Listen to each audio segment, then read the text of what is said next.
আল্লাহ তাআলা বলছেন, হে নবী, লোকেরা আপনাকে কিয়ামতের ব্যাপারে জিজ্ঞেস করে, আপনি কিয়ামতের ব্যাপারে কি বলবেন? আপনি তো কিছু জানেন না এই ব্যাপারে জানে কে? বিশ্বনবী যখন মক্কার জমিনে কিয়ামতের ব্যাপারে বারবার মক্কার লোকদেরকে সাবধান করতে শুরু করলো যে এই দিন না, আরো দিন, এই দিনটাই দিন নয়, বিশাল একটা জগৎ পড়ে আছে, সেটা শুরু হবে কিয়ামত দিয়ে, সব লন্ডভন্ড হয়ে যাবে। তখন লোকেরা বিশ্বনবীর জিজ্ঞেস করতে শুরু করলো, মুহাম্মদ সাল্লাল্লাহু, এই যে তুমি কিয়ামতের কথা বলো, এটা কবে হবে? يسألونك عن الساعة أيان مرساها فيما أنت من ذكراها إلى ربك منتهاها سبحان الله পড়েন। ও নবী, লোকেরা আপনারা জিজ্ঞেস করে কিয়ামত কবে হবে, কিন্তু কবে হবে এটা আপনি কেমন করে বলবেন? এটা তো আপনি জানেন না, গোটা বিশ্বের কেউ জানে না, জানে একজন, তিনি কে? They are asking about the day of resurrection. People are asking you about Qiyamah. Who are you to talk anything about it? Only Allah has the final word regarding Qiyamah. ও নবী, লোকেরা আপনারা কিয়ামত কবে হবে খালি ধরে জিজ্ঞেস করে, তো এই ব্যাপারে আপনি কথা বলবেন কি করে? এই ব্যাপারে কোনো জ্ঞান তো আমি আপনাই দেইনি। কিয়ামত কবে হবে এটা জানি শুধুমাত্র আমি আল্লাহ। চিল্লায় বলেন ঠিক কিনা? বিশ্বনবী মক্কায় কিয়ামতের ঘোষণা দিলেন। বিশ্বনবী বললেন, এই পৃথিবী এরকম থাকবে না, সব ভেঙে চুরে খান খান হয়ে যাবে। আল কারিআতু মাল কারিআতু ওয়া মা আদরাকা মাল কারিআ। বিকট একটা আওয়াজ হবে, ইসরাফিল যখন সিংহায় ফুৎকার দিবে, গোটা বিশ্বটারে মেসাকার করে দিবে কে? আবার বিশ্বনবী শোনাতে লাগলেন, ইযা জুলজিলাতিল আরদু জিলজালাহা ওয়া আখরাজাতিল আরদু আসকালাহা। বিশ্বনবী বললেন, সেদিন পৃথিবীটা কেঁপে উঠবে, মহা ভূমিকম্প হবে। জমিনের ভেতরে যা আছে, তেলের খনি, গ্যাসের খনি, স্বর্ণের খনি, সবকিছু জমিনটা বমি করে বের করে দিবে। আবার বিশ্বনবী বলতে লাগলেন, ইযা রুজ্জাতিল আরদু রাজ্জাও ওয়া বুসাতিল জিবালু বাসসা। সুবহানাল্লাহ পড়েন। জমিনটা কেঁপে উঠবে, পাহাড়গুলো ভেঙে চুরে দুমড়ে মুচড়ে যাবে, গোটা বিশ্বটা কেঁপে উঠবে, সাগরের বুকে দাউ দাউ করে আগুন জ্বলবে। সেই দিনটা হচ্ছে কিয়ামতের দিন। বিশ্বনবীর মুখ থেকে বারবার বারবার বারবার এই কিয়ামত কিয়ামত শুনতে শুনতে কাফেরদের মনের ভিতরে ভয় ঢুকে গেছে। কাফেররা মনে মনে কয়, এই মুহাম্মদ তো কোনোদিন মিথ্যা কথা বলতে শুনি নাই। শুনছে? বিশ্বনবী ওনার পুরো জীবনে একটি মিথ্যা কথা বলেছেন, একটি অসত্য কথাও তিনি বলেছেন। ওদের মনের ভিতরে ভয় ঢুকে গেছে, কিরে মুহাম্মদ যা বলে তাই তো হয়। এই যে মুহাম্মদ বারবার বারবার কিয়ামতের কথা বলতেছে, যদি সত্য হয়, যদি, চলো মুহাম্মদের জিজ্ঞেস করি যে এই যে কিয়ামতের কথা তুমি বলো, এটা কবে হবে? সুবহানাল্লাহ পড়বেন না? সবাই এসে জিজ্ঞেস করলো, মুহাম্মদ তুমি তো মিথ্যা বলো না, তুমি সত্যবাদী আর সাদিকাল আমিন, তুমি বলো কিয়ামত হবে, আমাদের জানতে বড় মন চায় কিয়ামত যে হবে, কিয়ামতটা কবে হবে? আল্লাহ তখনই আয়াত নাযিল করে বললেন, নবী ওরা জিজ্ঞেস করে কিয়ামত কবে হবে, কিন্তু আপনি বলবেন কেমনে? বলতে পারে একজন, তিনি কে? ইন্নাস সাআতা লাআতিয়াতুন লা রাইবা ফিহা ওয়ালাকিন্না আকসারান নাসি লা ইউমিনুন। আল্লাহ বললেন কিয়ামতটা হবেই হবে, এতে কোনো সন্দেহ নাই। সন্দেহ আছে নাকি? এটা কিন্তু ঈমানের সাথে সম্পৃক্ত। কিয়ামত যে হবে আমাদের কারো সন্দেহ আছে? কারো সন্দেহ নাই। কারো কি এমন ক্ষমতা আছে যে কিয়ামতকে আটকায় দিবে? বলেন। পৃথিবীর কোন প্রধানমন্ত্রী, প্রেসিডেন্ট, পুলিশ প্রধান, র্যাবের প্রধান, বিডিআর, সেনাবাহিনী, Donald Trump, Barack Obama, George W Bush, Vladimir Putin, Narendra Modi, পৃথিবীর কেউ এই কিয়ামতকে আটকায় রাখতে পারে? অসম্ভব। কিয়ামত হবেই, কেউ কিয়ামতকে ঠেকায় রাখতে পারবে না। এটা হবে, কিন্তু কবে হবে কেউ জানে না, একজন ছাড়া, তিনি কে? ইন্নাল্লাহা ইনদাহু ইলমুস সাআহ, আল্লাহর কাছে আছে এই কিয়ামতের জ্ঞান, কেউ এই জ্ঞান রাখে না। সাইয়েদনা জিবরাইল বিশ্বনবীকে একবার প্রশ্ন করলেন, ইয়া রাসূলুল্লাহ সাল্লাল্লাহু আলাইহি ওয়াসাল্লাম, মাতাস সাআহ, এই যে আপনি কিয়ামতের কথা বলেন, এই কিয়ামতটা কখন হবে? বিশ্বনবী বললেন, মাল মাসউলু আনহা বিআলামা মিনাস সাইল। ও জিবরাইল, তুমি যেমনি জানো না, আমিও জানি না। সুবহানাল্লাহ পড়ে। যারা জিজ্ঞেস করা হয়েছে সে জিজ্ঞাসাকারীর চেয়ে ভালো জানে না, মানে তোমার যা দশা আমারও একই দশা, তুমিও জানো না আমিও জানি না, তো জানে কে? আবার এক সাহাবী বললেন, ইয়া রাসূলুল্লাহ মাতাস সাআ, কিয়ামত কবে হবে? বিশ্বনবী কোন উত্তর না দিয়ে আবার সাহাবীরে প্রশ্ন করলেন, বললেন ওয়া মাযা আ'দাতা লিস-সাআ, কিয়ামত কবে হবে জানার জন্য পাগল হলে কেন? কিয়ামতের জন্য তুমি কি প্রস্তুত করে রেখেছো? সাহাবী বলে, মা আ'দাতু লাহা শাইআন ইয়া রাসূলুল্লাহ, ইয়া রাসূলুল্লাহ আমি কিয়ামতের জন্য কিছুই প্রস্তুত করতে পারি নাই, ইল্লা আন্নী উহিব্বুল্লাহ ওয়া রাসূলুহু, তবে একটা জিনিস আছে, সেটা কি? সেটা হচ্ছে আমি আল্লাহরে আর আল্লাহর রাসূলরে বড় ভালোবাসি। বিশ্বনবী বললেন, ফা ইন্নাকা মা আমান আহবাবতা, তুমি তো ভালো জিনিসে জোগাড় করেছো, জেনে রাখো তুমি যাদেরকে ভালোবাসো কিয়ামতের দিন জান্নাতে ঢুকে কিয়ামতের পরে জান্নাতে তাদের সাথেই তুমি থাকবা। যার সাথে যার ভালোবাসা তার সাথেই তার জান্নাত। চিল্লায়ে বলেন ঠিক না? বুঝে গেলে এই কিয়ামত হবেই, এই কিয়ামতরে কেউ ঠেকায় রাখতে পারে না। আর কিয়ামত কবে হবে এটা কেউ জানেও না, এমনকি জিবরাইলও জানতেন না। সাইয়েদনা জিবরাইল, এমনকি বিশ্বনবী মুহাম্মদ রাসূলুল্লাহ সাল্লাল্লাহু আলাইহি ওয়াসাল্লামও জানতেন না, জানে শুধু একজন, তিনি কে? কিন্তু অনেকে দেখবেন ইদানিং কালে বলে ফেলে যে অমুক সালে কিয়ামত, আছে না নাই? বই ঘরে নাই এগুলা, হ্যাঁ অনেক জায়গায় কিন্তু এরকম বলে 25 সালে কিয়ামত, 30 সালে, 35, 40, এটা বলার ক্ষমতা আপনারা দিয়েছে কে? এটা তো মিনাল উমুর আল গায়বিয়াত, অদৃশ্যের খবর। অদৃশ্যের খবর তো কেউ জানে না, কে জানে? অদৃশ্যের খবরের ব্যাপারে কিছু বলতে চায় মানে অদৃশ্যের ব্যাপারে হস্তক্ষেপ করা, এটা কুফরি।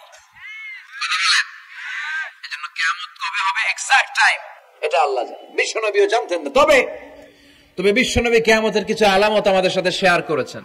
হাদিসের পরতে পরতে, হাদিসের প্রামাণ্য কিতাবগুলোতে যখন আপনি পড়বেন, চ্যাপ্টারগুলোতে পড়বেন, বিভিন্ন জায়গায়, বিভিন্ন নসিহাতে, বিভিন্ন আলোচনায় বিশ্বনবী মুহাম্মদ রাসূলুল্লাহ তিনি বর্ণনা করেছেন যে কিয়ামতের আগ দিয়ে গোটা বিশ্বের, গোটা পৃথিবীর সামাজিক অবস্থা, রাষ্ট্রীয় অবস্থা, পারিবারিক অবস্থা এরকম হবে। কি কি আলামত বিশ্বনবী বলে গেলেন আমাদের জানার দরকার আছে না নাই? আমরাও কিন্তু অবাক করা কোনো কাণ্ড দেখলে বলে ফেলি এটা কিয়ামতের আলামত, বলি না? কথা বলেন। আমরা যদি বেহায়াপনা দেখি, বিশেষ করে ধর্মপ্রাণ মুরব্বী যারা আছে, এরা বেহায়াপনা দেখলে সহ্য করতে পারে না, এরা বলে এগুলো কিয়ামতের আলামত, আছে না নাই? কিয়ামতের আলামত। আমি এরকম দেখেছি যে একটা সন্তান মায়ের পেট থেকে ভূমিষ্ঠ হয়েছে, কিন্তু ওই সন্তানের মাথা দুইটা, কয়টা? আছে না নাই? তো এগুলো দেখলে আমরা কি বলি? কিয়ামতের আলামত। কিন্তু বিশ্বনবী কিয়ামতের আলামতের ব্যাপারে কি বললেন, আমাদের কি শোনালেন, জানতে মনে চায়? কথা বলেন, শুনতে মনে চায়? আসেন আজকের এই চমৎকার রজনীতে কিয়ামতের আলামতের ব্যাপারে, আলামাতুল কিয়ামা, আশরাতুস সাআ, আস-সুগরা ওয়াল কুবরা, এগুলো আমরা জানার চেষ্টা করি। আপনি বিশ্বনবীর মুখনিসৃত এই বাণীগুলো যদি শোনেন যে কিয়ামতের আলামতের ব্যাপারে বিশ্বনবী কি বলেছে, শুনলে আপনার গা শিহরিয়ে উঠবে। আপনার মনে হবে বিশ্বনবী যেন এই 21 শতাব্দীর দিকে তাকিয়ে তাকিয়ে বলে গিয়েছিলেন। মনে হবে যেন বিশ্বনবী বাংলাদেশের এই পরিবেশটা দেখে দেখে বলেছেন। প্রতিটাই আমাদের সমাজের সাথে, আমাদের দেশের সাথে, আমাদের পরিবেশের সাথে খাপ খেয়ে যায়। কিয়ামতের আলামতগুলো দুই ভাগে বিভক্ত। একটু আওয়াজ করে উত্তর দিতে হবে, কয় ভাগ? একটা ছোট আলামত আর একটা বড় আলামত। চিল্লায় বলেন একটা, আরেকটা, আবার বলেন একটা, আরেকটা। বড় আলামত মোট 10টা। কয়টা? 10টা। আল্লাহর মেহেরবানি 10টার একটাও প্রকাশ পায় নাই, একটাও প্রকাশ পায় নাই। কিন্তু কিয়ামতের ছোট আলামত গুলো অনেকগুলো আলামত, 30, 40, 35 এরকম হয়ে যাবে। এই ছোট আলামত গুলোর বেশিরভাগই আমাদের সমাজে প্রকাশিত হতে শুরু করেছে। যেগুলো হয় নাই এগুলো হওয়ার পথে, বেশিরভাগ সমাজে প্রকাশ পেয়ে গিয়েছে। আশরাতুস সাআ, আস-সুগরা ওয়াল কুবরা। আমরা আজকে কিয়ামতের ছোট আলামত, the minor signs of the day of judgement, কিয়ামত আসার আগ দিয়ে কি কি ছোট আলামত আমাদের সমাজে দেখা যাবে, এগুলো নিয়ে আমরা কিছু কথা শুনবো। আওয়াজ করে পড়েন ইনশাআল্লাহ। উদ্দেশ্য হচ্ছে এগুলো জেনে আমরা সচেতন হব। কি হব? আমরা আখিরাতের ব্যাপারে সচেতন হব এবং নিজেদেরকে গড়ব এবং আমলের পরিমাণ এমন ভাবে বাড়াবো যাতে আমাদের আখিরাতটা সুন্দর হয়। ঠিক কিনা? আমাদের অনেকেরই এই ইখলাস জিনিসটার খুব অভাব, এটা নাই, এটা নাই, এটার ঘাটতি। আমরা আল্লাহর কাছে কামনা করি, আল্লাহ তুমি আমাদের হৃদয় ইখলাস দিয়ে পরিপূর্ণ করো। আল্লাহুম্মা রযুকনা ইখলাস, আল্লাহ তুমি আমাদেরকে ইখলাসকে রিজিক হিসেবে দাও। এই ইখলাসের নামে কোরআনে একটা সূরাও আছে না নাই? সূরার নাম কি? কুল হুয়াল্লাহু আল্লাহুস লাম ইয়ালিদ ওয়া লাম ইয়াকুল লাহু। এখানে আল্লাহ তাওহীদের কথা বলেছেন, ইখলাসের কথা বলেছেন। এজন্য আমরা যেন ইখলাসের সাথে শুনি, ইখলাসের সাথে আমল করি। আল্লাহ তুমি তৌফিক দাও। বিশ্বনবী কিয়ামতের ছোট আলামতের ব্যাপারে যা যা বললেন সেগুলো যদি আমরা ধারাবাহিকভাবে শুনতে চাই, তাহলে প্রথমেই যে আলামতটার কথা বলতে হবে সেটা হচ্ছে বিআসাতু রাসূলিল্লাহি সাল্লাল্লাহু আলাইহি ওয়াসাল্লাম। বিশ্বনবীর এই পৃথিবীতে, এই ধরাতে আগমনটাই হচ্ছে কিয়ামতের সর্বপ্রথম আলামত। সুবহানাল্লাহ কইতে বললেন না? বিশ্বনবীর আগমন পৃথিবীতে হয়েছে কি হয় নাই? কথা বলেন। বিশ্বনবী যে আসছেন আবার চলে গেছেন, বিশ্বনবীর আগমনটা হয়ে গিয়েছে পৃথিবীতে কয় বছর চলে গেল? হ্যাঁ, প্রায় 1400-1500 বছর চলে গেল, এখনো কিয়ামত হয় নাই। সুবহানাল্লাহ পড়েন। বিশ্বনবী বলতেন বুইস্তু আনা ওয়া সাআতু কাহাতাইন, আমি এবং কিয়ামত এইভাবে পিঠাপিঠি হয়ে নাজিল হয়েছি। এই আঙ্গুল থেকে এই আঙ্গুলের মাঝখানে যেমনি তেমন কোনো ব্যবধান নাই, আমি বিশ্বনবী আর কিয়ামতের মাঝখানেও তেমন কোনো ব্যবধান নাই। বিশ্বনবী সাহাবাদেরকে বুঝাতে যে প্রায় এরকম আঙ্গুল ব্যবহার করতেন, আঙ্গুল ব্যবহার করতেন, ইশারা দিতেন, আঁকা ঝোঁকা করতেন। এখন আধুনিক শিক্ষা পদ্ধতিতে এগুলো ব্যবহার হতে শুরু হয়েছে। এগুলো সব বিশ্বনবীর মেথোডোলজি। সুবহানাল্লাহ পড়বেন না? বিশ্বনবী আবার আরেক জায়গায় বলেছিলেন আনা ওয়া কাফিলুল ইয়াতীমি কাহাতাইন, আমার আঙ্গুলের দিকে দেখতেছেন? হ্যাঁ, আনা ওয়া কাফিলুল ইয়াতীমি কাহাতাইন, আমি আর ইয়াতীমের রক্ষণাবেক্ষণকারী জান্নাতে এরকম কাছাকাছি থাকবো। এই দুই আঙ্গুল যেমনি কাছাকাছি, আমি আর এতিমের রক্ষণাবেক্ষণকারী এরকম জান্নাতে থাকবো কাছাকাছি। আমরা এখন রক্ষণাবেক্ষণ করব কি? এতিমের সম্পদ লুণ্ঠনের ক্ষেত্রে আমরা 1 নাম্বার। চিল্লা এখন ঠিক কিনা? এতিমের মাথায় হাত বুলিয়ে দিলে আল্লাহ খুশি হয়ে যায়। এতিমদেরকে ভালোবাসলে আল্লাহ তারে ভালোবাসে। এতিমের জন্য দান সদকা করলে তার মর্যাদা বাড়ায় দেয় কে? আমাদের এলাকাগুলোতে এতিমখানা নাই? আমাদের সমাজে এতিম আছে না নাই? তার বাবা নাই, তার মা নাই, এতিম। আপনি তার ঘরে খাবার পৌঁছে দেন, আপনার আব্বার কবরটারে জান্নাতে টুকরা বানায় দিবে কে? ইতিম মিসকিনদেরকে সহায়তা করবেন, দান সদকা ওইখানে করবেন। ওইদিকে টাকা না দিয়ে মাজারে যে টাকা দেয় এরকম লোক আছে না নাই? মাজারে টাকা দেওয়া যাবে অপ্রয়োজনে?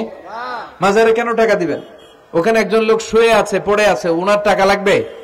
টাকা লাগবে আমগো জীবিত যারা আছে আমাদের। কথা কন। গরিব, দুস্থ, সুবিধা বঞ্চিত মানুষ যারা আছে তাদের টাকা লাগবে। এজন্য মাজারে যে মানত করা যাবে, মানত করতে হবে একজনের নামে। চিৎকার করে বলেন তিনি কে? অনেকে দেখবেন মাজারে যে মোমবাতি দিয়ে আসে, আগরবাতি দিয়ে আসে, হ্যাঁ, কাপড় দিয়ে আসে, ছাগল দিয়ে আসে, মুরগি দিয়ে আসে, গরু দিয়ে আসে, আছে না নাই? আলহামদুলিল্লাহ নারায়ণগঞ্জে এগুলা নাই। হ্যাঁ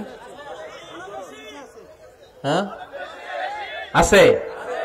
আহা, আল্লাহ তুমি বুঝার তৌফিক দাও। দেখবেন মাজারে আবার মশারিও দিয়ে রাখে, আছে না নাই? যিনি শুয়ে আছে ওনার কি মশায় কামড়ায়? তো উনি যদি মশার কামড় থেকে নিজের বাঁচাইতে না পারে, উনি আমগরে বাঁচাবে কি? কথা বলেন। আবার দেখবেন অনেক ড্রাইভার অনেক মাজারের পাশ দিয়ে যখন যায় সে গাড়ি স্লো করে ফেলে। ড্রাইভারকে জিজ্ঞেস করেন যে তুমি স্লো করলা কেন? সে বলে এখানে বাবার মাজার, বাবা অনেক গরম, গাড়ি উল্টায় দিবার পারে।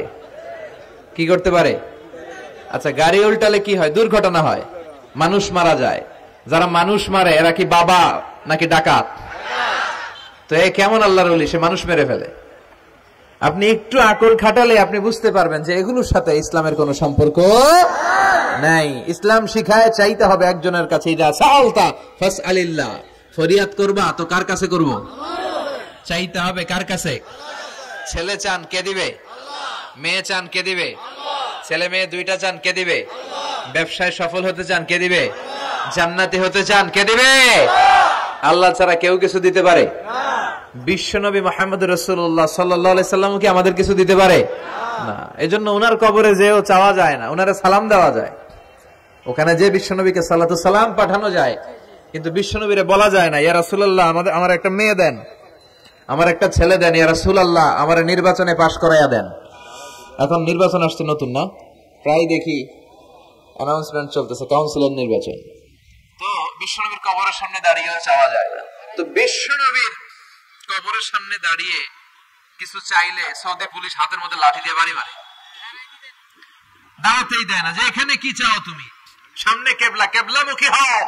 এই বিশ্বনবী যার কাছে যাইতেন তার কাছে চাও, তিনি ছাড়া কিচ্ছু করার ক্ষমতা গোটা বিশ্ব কারো নেই। কত বিশাল!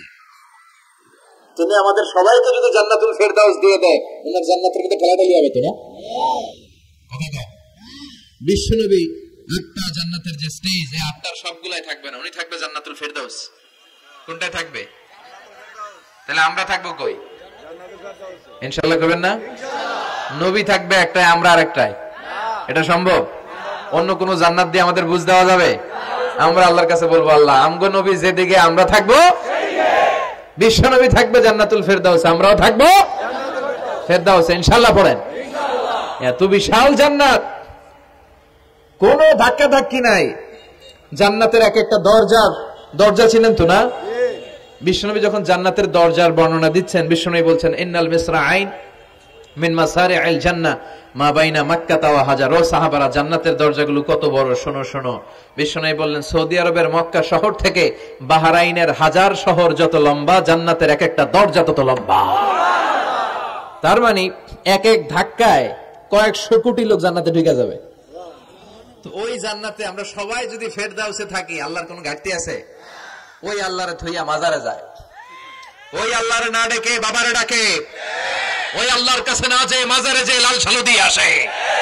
দেখবেন যে লোকটা মাজারে মশারি দেয়, ওর বাবার ডেঙ্গু রোগ, ওর মারে মশাই কামড়ায়, ওর বাবারে মশাই কামড়ায়। বাপ মার কাছে যায় না। বাপ মা যে কত বড় পীর সাহেব, গোটা বিশ্বের পীর সাহেবরা যদি একটা দোয়া করে আর বাবা মা যদি আরেক পাশে দোয়া করে, বাবা মার দোয়া আগে আগে কবুল হয়ে যাবে। এজন্য চাইতে হবে একজনের কাছে, তিনি কে?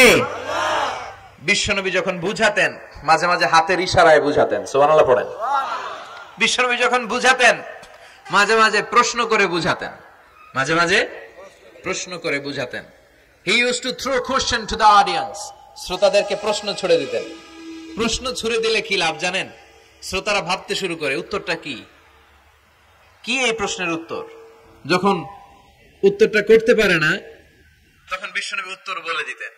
যখন উত্তর করতে যে ঠেকে যায় একটা ঠেকা ঠেকা ভাব, তখন যখন উত্তরটা জানা হয়, ওই উত্তর আর ভোলা হয় না। কথা বলেন। বিশ্বনবী সাহাবাদেরকে প্রশ্ন করলেন, ইন্না মিনাশ শাজারাতি শাজারাতুন লা ইয়াসখুতু ওয়ারাকুহা। ও সাহাবারা, গাছের মধ্যে, বৃক্ষলতার মধ্যে এমন একটা বৃক্ষ আছে, এমন একটা গাছ আছে, যেই গাছের কোনো পাতা ঝরে না। মাসালুহা কামাসালুল মুমিন। ওই গাছের দৃষ্টান্ত মুমিনের দৃষ্টান্তের মতো। বলো তো, হাদ্দিসুনি মা হিয়া, দেখি তোমরা পারো কিনা ওই গাছটা কি? কেউ পারে না। কেউ বলে ওই গাছ, কেউ বলে মরুভূমির ওই ক্যাকটাস গাছ, কেউ বলে ওই গুলমলতা, কেউ বলে ওইটা, কেউ বলতে পারে না। বিষ্ণু বললেন কারোটা হয়নি। ইন্নাহা নাখলা, এটা হলো খেজুর গাছ। সাহাবারা ভাবসারে খেজুর গাছ তো প্রত্যেক ঘরের পিছনে পিছনে, এটা ধরছে নাকি? ধরলে তো কঠিনটাই ধরবে। এজন্য সাহাবাদের প্রত্যেক বাড়ির পাশে খেজুর গাছ। ওইদিকে মন যায় না, মন গেছে দূরে, দেখি তো কোন গাছ, খুঁজে পায় না। সুবহানাল্লাহ পড়েন। এই যে বিশ্বনবীর শিখানোর পদ্ধতি, education system, how to teach the children, আপনি ছাত্রদেরকে কিভাবে পড়াবেন, এটা বিশ্বনবী হাতে কলমে আমাদেরকে শিখিয়ে গিয়েছে। ওই মজলিসে আব্দুল্লাহ ইবনে ওমর রাদিয়াল্লাহু আনহু আর ওনার বাবা ওমরে ফারুক দুইজনই উপস্থিত ছিলেন। বাড়িতে যাওয়ার পরে ছোট্ট আব্দুল্লাহ ইবনে ওমর সাইয়েদনা ওমরে ফারুককে বলেন, আব্বা, বিশ্বনবী যে আজকে প্রশ্নটা করছিল, আমি কিন্তু উত্তর জানতাম। সুবহানাল্লাহ কইবেন না? ওমরে ফারুক বললেন, বলো কি, তুমি জানতা যেটা খেজুর গাছ? আব্দুল্লাহ ইবনে ওমর বলে, না আমি আবি, হ্যাঁ আমি জানতাম। তো বললা না কেন? তুমি যদি আজকে উত্তর দিতে পারতা, তাহলে আরবরা লাল কপালের উট পেলে অনেক খুশি হয়ে যায়। তিনি বললেন, লাল চাঁদওয়ালা উট পেলে মানুষ যেরকম খুশি হয়, আজকে তো আমি অত খুশি হইতাম, বিশ্বনবীর সামনে আমার বুকটা এত বড় হয়ে যেত যে আমার ছেলে উত্তর করতে পেরেছে। আব্দুল্লাহ ইবনে ওমর বললেন, আপনি আমার আব্বা, আশেপাশে চাচারা কেউ পারে না, আমি কেমনে কই? সুবহানাল্লাহ কইবেন না? দেখেন বিশ্বনবীর শিখানোর কত চমৎকার পদ্ধতি। তো সে পদ্ধতির অংশ হিসেবে বিশ্বনবী এরকম আঙ্গুল দিয়ে ইঙ্গিত করতেন আর বলতেন, আনা ওয়া কাফিলুল ইয়াতীমি কাহাতাইন, আমি এবং ইয়াতীমের যত্ন যারা করে তারা জান্নাতে একসাথে এইভাবে থাকবো। আবার কিয়ামতের বর্ণনা দিতে গিয়ে বিশ্বনবী বললেন, আনা আমি আর কিয়ামত এরকম পিঠাপিঠি, আমার আর এই দুইটা আঙ্গুলের মাঝখানে যেমনি তেমন ব্যবধান নাই, আমি আর কিয়ামতের মাঝখানে তেমন ব্যবধান নাই। চিল্লায় পড়েন আল্লাহু আকবার। তাহলে বিশ্বনবীর ঘোষণা অনুযায়ী কিয়ামতের প্রথম আলামত হচ্ছে বিশ্বনবীর স্বয়ং আগমন। এটা হয়েছে কি হয় নাই? এরা হতে হেলে দুলে নুরানি তনু কে আসে হায়, সারা দুনিয়ার হেরে মেরে পর্দা খুলে খুলে চায়, সে যে আমার কমলিওয়ালা কমলিওয়ালা। তার ভাবে বিভোল রাঙা পায়ের তলে, পর্বত জঙ্গল টল মল টলে, খুরমা খেজুর বাদাম জাফরানি ফুল ঝরে ঝরে যায়, সে যে আমার কমলিওয়ালা কমলিওয়ালা। সুবহানাল্লাহ পড়েন। এই কামলিওয়ালা নবীর আগমনটাই কিয়ামতের প্রথম আলামত। তাহলে প্রথম আলামত আমরা পাইছি কি পাই নাই? পেয়ে গেলাম। এরপরে বিষ্ণু বলেছেন যুহুর কাসরাতিল ফিতান বিআনওয়াইহা, কিয়ামতের আগ দিয়ে সমাজে ফিতনা ফাসাদ বেড়ে যাবে। পারিবারিক ফিতনা আমাদের আছে না নাই? সামাজিক ফিতনা, একটু আওয়াজ করে উত্তর দিবেন। রাষ্ট্রীয় ফিতনা, নারী ঘটিত ফিতনা, খালি ফিতনা আর ফিতনা। আপনি যেদিকে তাকাবেন ওইদিকেই ফিতনা। আপনি চাইলেও আপনার ঈমান বাঁচাতে পারছেন না। আমরা চাই আমার চোখটা হেফাজত করব, পারছি না। ইউটিউবে ঢুকলাম জাকির নায়েকের লেকচার শুনবো, ইউটিউবে ঢুকলাম শায়েখ সুদাইসের তেলাওয়াত শুনবো, ওদিকে তেলাওয়াত বাজে আর নিচে সাজেস্টেড ল্যাংটা ভিডিও আছে না নাই? কই যাব আমরা? কিভাবে বাঁচাবো আমাদের চোখ? বায়ে অশ্লীলতা দেখে ডানে তাকায়, দেখি ওদিকে অশ্লীলতা, আবার বায়ে তাকায় ওখানে অশ্লীলতা, সামনে তাকাই অশ্লীলতা, আবার পেছনে তাকাই অশ্লীলতা, নিচে তাকাই অশ্লীলতা, উপরে তাকাই ওদিকে অশ্লীলতা। আমরা যাব কই? আর নাযার সাহমুন মাসমুম মিন সিহাম ইবলিস, এই দৃষ্টি শয়তানের বিষ মাখানো তীরবানের মধ্য থেকে ভয়ঙ্কর তীর। এই তীর দিয়ে শয়তান যুবক যুবতীদেরকে কাবু করে ফেলে। একটা যুবক যুবতীর মধ্যে প্রথমে আই কন্টাক্ট হয়। কি হয়? প্রথমে আই কন্টাক্ট, চোখে চোখে একটা ভাব বিনিময় হয়। হ্যাঁ, এরপরে এসএমএস এর আদান প্রদান হয়। কথা বলেন। এরপরে ডেটিং হয়। ডেটিং কি হয়? এরপর হয় গার্লফ্রেন্ড বয়ফ্রেন্ড। আছে না নাই? এগুলো বই ঘরে নাই? বই ঘরের ছেলে পেলেরা আল্লাহওয়ালা। হ্যাঁ, কি ভয়ঙ্কর অবস্থা। আমরা ছোটবেলায় এই সমস্ত গার্লফ্রেন্ড বয়ফ্রেন্ড কি বুঝতামই না। এখন ক্লাস 5 থেকে শুরু, ক্লাসে যারা যারা আছে ভাগাভাগি হয়ে যায় কোনটা কার। আছে না নাই? কয় এইটা আমার, মানে আমার ফ্রেন্ড, এটা আমার এই কি ফ্রেন্ড, গার্লফ্রেন্ড, এটা আমার গার্লফ্রেন্ড, তো এটা তোর গার্লফ্রেন্ড। আছে না নাই? আবার এটার সংক্ষেপ করছে, কয় জিএফ। কি কয়? তোমাদের এগুলা নাই তো?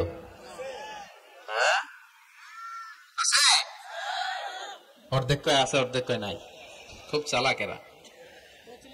প্রিয় ভাইয়েরা, এগুলো আমাদের সংস্কৃতি নয়। বিবাহ বহির্ভূত যে কোনো ধরনের নারী পুরুষের সম্পর্ককে হারাম করেছে কে? আসুন আমরা বিয়েটাকে সহজ করি, আর্লি ম্যারেজ ক্যাম্পেইন করি। আর কত বলবো? যতদিন বেঁচে থাকি বলবো, বিয়েটারে সহজ করে দেন। ছেলের বাবা যারা আছেন, মেয়ের বাবা যারা আছেন, বিয়েটা সহজ করে দেন। তা না হলে এই যে 14ই ফেব্রুয়ারি গুলো যায়, আছে না নাই? কি নাম? কি বিশ্ব বেহায়া? আহা, এগুলো আগে ছিল না। এগুলো সব কিয়ামতের আলামত। চিল্লা এখন ঠিক না? এই দিবসগুলোতে আপনার উঠতি বয়সের তরুণী মেয়ে, আপনার ছেলে যে পাপগুলো করে বিয়ে না করার কারণে, এই পাপগুলোর একটা পার্সেন্টেজ গুনাহ আপনার আমলনামায় আছে না নাই? এজন্য খবরদার, বাবা মা যারা আছেন ছেলে মেয়েদেরকে সময় মতো বিয়ে করিয়ে দেন। আমাদের দেশে বিয়ে অনেক সময় অনেক দেরি হয়ে যায়, বিশেষ করে ছেলেদের দেরি হয়ে যায়। বলে তুই নিজের পায়ে দাঁড়া। তো এতদিন ও কার পায়ে দাঁড়াইছে? ও তো নিজের পায়ে দাঁড়িয়েছে। একটু সহযোগিতা করেন না আপনি, বিয়েটা সহজ করে দেন। বিয়ের চেয়ে ভালো কাজ পৃথিবীতে নাই। হ্যাঁ, ইয়াং পোলাপানরা অনেক খুশি হয়ে গেছে। হ্যাঁ, বিয়ে করবে তোমরা। বিয়ে বহির্ভূত জিএফ বিএফ এর দরকার আমাদের নাই। চিল্লায় বলেন ঠিক কিনা? এগুলোর বিরুদ্ধে আমাদের জিহাদ। ইসলামের ইমেজকে, আমাদের মোরালিটি, আমাদের এথিক্যাল স্ট্যান্ডিং পয়েন্ট যেখানেই নষ্ট হবে, ওগুলোর বিরুদ্ধে আমাদেরকে সোচ্চার হতে হবে। এই নৈতিকতার অবক্ষয় হতে হতে এমন পর্যায়ে ঠেকেছে বাংলাদেশটা এখন জাহান্নামের টুকরা হয়ে গিয়েছে। এখন মেডিকেলের ডাস্টবিনে ছোট্ট ছোট্ট নবজাতক বাচ্চার লাশ পাওয়া যায়। এগুলো সব 14 ফেব্রুয়ারি পালনের ফসল। এগুলোর সাথে মুসলমানদের কোনো সম্পর্ক থাকতে পারে না। এগুলো ইসলামের সাথে কোনো সম্পর্ক নাই। এগুলো হচ্ছে পাশ্চাত্য থেকে আমদানি করা, পার্শ্ববর্তী দেশ ভারত থেকে আমদানি করা। আমাদেরকে যে ইসলামের সুশীতল বাণী বিশ্বনবী শিখিয়েছেন, আমাদের জানিয়েছেন, দ্যাটস এনাফ ফর আস, এটাই আমাদের জন্য যথেষ্ট। এজন্য এই যুগটা হচ্ছে বিশ্বনবী বললেন ফিতনার যুগ। আখিরি জামানায় জ্বলন্ত আগুনের কয়লা নিয়ে হাতে রাখাটা সহজ হয়ে যাবে, কিন্তু ঈমান নিয়ে টিকে থাকা কঠিন হয়ে যাবে।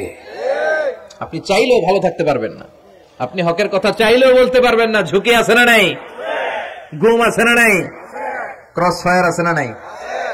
কে কোন দিক দিয়ে গুম টেরি পাওয়া যাবে না, কিন্তু এই হকের রাস্তা আমরা ছাড়বো না। বিশ্বনবী বললেন ফিতনা বেড়ে যাবে। আপনি হক হালাল মেনটেন করতে চান কিন্তু পারবেন না। আপনি ঘুষ খাবেন না, কি হবে? টেবিলের নিচ দিয়া ঘুষ, উপর দিয়া ঘুষ, সব জায়গায় ঘুষ। আপনার পাশে যে চাকরি করে সে খায় ঘুষ, ও খায় ঘুষ, নিচের কর্মচারী খায় ঘুষ, উপরের বসও খায় ঘুষ। কথা বলেন, আপনি চাইলেও পাচ্ছেন না। এজন্য বিশ্বনবী সবসময় দোয়া করতেন, আল্লাহ ফিতনা থেকে আমাদেরকে বাঁচাও। বিশ্বনবী পড়তেন আল্লাহুম্মা ইন্না নাউযু বিকা মিনাল ফিতান মা যাহারা মিনহা মা বাচান। হে আল্লাহ, প্রকাশ্য অপ্রকাশ্য সব ফিতনা থেকে তুমি আমাদেরকে বাঁচাও। চিল্লায় পড়েন আমিন। আওয়াজ করে আমার সাথে পড়েন আল্লাহুম্মা ইন্না নাউযু বিকা মিনাল ফিতান মা যাহারা মিনহা ওয়া মা বাচান। এর মানে হচ্ছে হে আল্লাহ, প্রকাশ্য অপ্রকাশ্য, দেখা যায় দেখা যায় না, এরকম সব ফিতনা থেকে তুমি আমাদেরকে বাঁচাও। তাহলে এই যে বিশ্বনবী বললেন কিয়ামতের আগে ফিতনা বেড়ে যাবে, এই আলামতটা সমাজে আছে না নাই? আমাদের আশেপাশে ফিতনা আছে না? আচ্ছা, এরপরে বিশ্বনবী বলেন খুরুজ মুদ্দাঈন নবুওয়া, কিয়ামতের আগ দিয়ে ভণ্ড নবী দাবিদার বেড়ে যাবে। বুখারীর বর্ণনায় বিশ্বনবী বললেন ততক্ষণ পর্যন্ত কিয়ামত হবে না যতক্ষণ না 30 জন ভণ্ড নবী দাবিদার বেরোবে। ভণ্ড নবী দাবিদার, একটাও নবী না। কুল্লুহুম কাযযাবুন দাজ্জালুন, সবগুলো মিথ্যাবাদী, কাযযাব আর দাজ্জাল। বিশ্ব নবী হচ্ছেন সর্বশেষ নবী। আমার নবীর পরে আর কোন নবী আসবে? আমার রাসূলের পরে আর কোন রাসূল আসবে? এই কথাটা যারা মানবে না তার ঈমান থাকবে না। মা কানা মুহাম্মাদুন আবা আহাদিম মির রিজালিকুম ওয়ালাকিন রাসূলুল্লাহি ওয়া খাতামান নাবিয়্যিন। মুহাম্মদ তোমাদের কোন ছেলেদের পিতা নয়, তিনি হলেন আল্লাহর রাসূল, তিনি হলেন শেষ রাসূল। খাতামান নাবিয়্যিন, সাইয়েদনা আদম থেকে শুরু করে নবী আসার যে ধারাবাহিকতা, এটা বিশ্ব নবীর মাধ্যমে এই চেইনটাকে কাট আপ করে দিয়েছে কে? আমার নবীর পরে কোন নবী নাই। বিশ্ব নবী বলতেন লা নাবিয়্যা বা'দি ওয়ালা রাসূলা, আমার পরে নবীও নাই রাসূলও নাই, তবে লাউ কানা বা'দি নাবিয়্যুন লাকানা উমর, আমার পরে যদি কেউ নবী হতো আমার সাহাবী ওমর নবী হয়ে যেত। প্রভু তুমি বলেছো রাসূল দেবে না, বলনি দেবে না ওমর, বলনি দেবে না হামজা তারিক, খালিদ বিজয়ী সমর। প্রভু তুমি বলেছো রাসূল দেবে না, বলনি দেবে না ওমর, বলনি দেবে না হামজা তারিক, খালিদ বিজয়ী সমর। প্রভু তুমি বলেছো রাসূল দেবে না। সুবহানাল্লাহ পড়েন। ওমরে ফারুক নবী হয়ে যেত, এমন কোয়ালিটি ছিল। আসাদুহুম ফি আমরিল্লাহি উমর, আল্লাহর আইন বাস্তবায়নের ক্ষেত্রে গোটা বিশ্বের মধ্যে সবচেয়ে শক্ত ছিলেন সাইয়েদনা ওমর। আর এই উম্মতের মধ্যে সবচেয়ে নরম দিলের ছিলেন সাইয়েদনা আবু বকর। আরহাম উম্মতি বি উম্মতি আবু বকর। তিনি যখন নামাজে দাঁড়াতেন, সালাতে দাঁড়াতেন, উনি যখন তেলাওয়াত শুরু করতেন, ওনার কান্নার আওয়াজে তেলাওয়াতের আওয়াজ বোঝা যেত না। আর আমাদের নামাজে কান্না আসে? হ্যাঁ, নামাজে দাঁড়াইলেই সারাদিন যেটা মনে পড়ে না ওটা নামাজে দাঁড়াইলেই মনে পড়ে। আছে না নাই? নামাজেও দাঁড়ায়, আবার বিপিএল এ কি হইলো ওই টেনশন আছে না নাই? নামাজও পড়ে, আবার মাশরাফি কি আউট, এখন তো আবার উনি কি এমপি না, মাননীয় এমপি মাশরাফি। এমপি বললে কেমন যেন লাগে, শুধু মাশরাফি বলতে ভালো লাগে, কথা কন। তো উনি কি আউট নাকি ছক্কা, এই টেনশন গুলো আছে না নাই? এই তো আমাদের নামাজ। এই নামাজগুলো মিজানের পাল্লায় উঠালে কোনো ওজন হবে? কথা বলেন। বিশ্বনবী যখন সালাত পড়তেন, বিশ্বনবীর পা গুলো ফুলে হাত্তা তাতাওয়াররামু কাদামা, টিউমার যেমনি ফুলে থাকে বিশ্বনবীর পা গুলো ফুলে যেত। তাহাজ্জুদ পড়তে পড়তে দাঁড়িয়ে থাকতে থাকতে হাত দুটো প্যারালাইজড হয়ে যেত, আর নাড়াতে পারে না। এরপরে তিনি হাত ছেড়ে দিতেন প্রশান্তির জন্য, এরপরে হাত ছেড়ে দিয়ে কেরাত পড়তেন, আবার যখন ভালো লাগতো আবার ধরতেন। সুবহানাল্লাহ পড়ে। আলী কারামাল্লাহু ওয়াজহার পায়ের ভেতরে এক যুদ্ধে তীর ঢুকে গেল। এই তীর টেনে বের করা যায় না, তীর টান দিলে উনি চিৎকার মারে, জখম হয়েছে অনেক ভিতরে। বিশ্বনবী বললেন, আরিহনা বিসসালাহ ইয়া বিলাল, আকিমিস সালাহ, বেলাল আজান দাও, নামাজ শুরু করি। নামাজ শুরুর আগে আরেক সাহাবীরে বললেন, আলী যখন জামাতের কাতারে দাঁড়াবে, তুমি নামাজে না দাঁড়িয়ে আলীর পায়ের সামনে যে ওই পায়ের তীরটা টান দিয়ে বের করবা। সুবহানাল্লাহ পড়েন। একামত হলো, বিশ্বনবী সালাত শুরু করলেন। বিশ্বনবীর কথা অনুযায়ী ওই সাহাবী যে আলী কাররামাল্লাহু ওয়াজহার পা থেকে টান দিয়ে তীরটা বের করে নিয়ে আসলেন, ফিনকি দিয়ে রক্ত বেরোলো, জায়গাটা রক্তে সয়লাভ, কিন্তু সাইয়েদনা আলী কাররামাল্লাহু ওয়াজহা টেরই পায় নাই। সালাত শেষ, উনি দেখেন পায়ের মধ্যে তীর নাই, রক্তের সয়লাভ, যেখানে দাঁড়ালেন ওখানে খালি রক্ত। বিশ্বনবীরে বললেন, ও নবী আমার পায়ের তীর কই?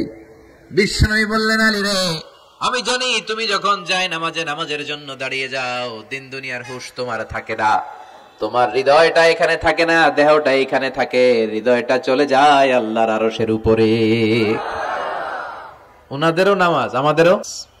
সাহাবারা যখন মরুভূমিতে নামাজ পড়তেন, মরুভূমির পাখিগুলো এসে সাহাবাদের মাথার উপরে বসে যেত। পাখিগুলো মনে করতো এগুলো মরুভূমির খেজুর গাছটা হবে। কি হবে? কারণ নড়ে চড়ে না তো, আমাদের মতো এরকম দাড়ি চুলকা না, এরকম জামা ঠিক করে না, দাঁড়াইছে তো দাঁড়াইছেই। সুবহানাল্লাহ পড়েন। তো ইবাদতে এরকম আন্তরিকতা, একাগ্রতার দরকার আছে না নাই? বিশ্বনবীর পরে কোন নবী হবে না, কিন্তু বিশ্বনবী বললেন কিয়ামতের আগে এরকম অনেক ভণ্ড নবী দাবিদার বের হবে। বিশ্বনবীর সময়কালেই এক ভণ্ড নবী দাবিদার বের হয়েছিল, ওর নাম হচ্ছে মুসাইলামাতুল কাযযাব। এসে বলে, মুহাম্মদ আন-নবুওয়া নিসফুন লাকা ওয়া নিসফুন লি, তুমি একা নবী নও, নবুয়ত অর্ধেক তোমার অর্ধেক আমার, আমারটা আমারে বুঝায় দাও। বিশ্বনবী বললেন, তোরে বুঝায় দেব? আনতা লাস্তা মুসাইলামা ফাকাত, আনতা মুসাইলামাতুল কাযযাব, আজ থেকে তুই শুধু মুসাইলামা না, তুই ভণ্ড মুসাইলামা, তুই মিথ্যাবাদী মুসাইলামা। বিশ্বনবীর পরে এরকম আলজেরিয়াতে অনেক ভণ্ড নবী দাবিদার বের হয়েছে।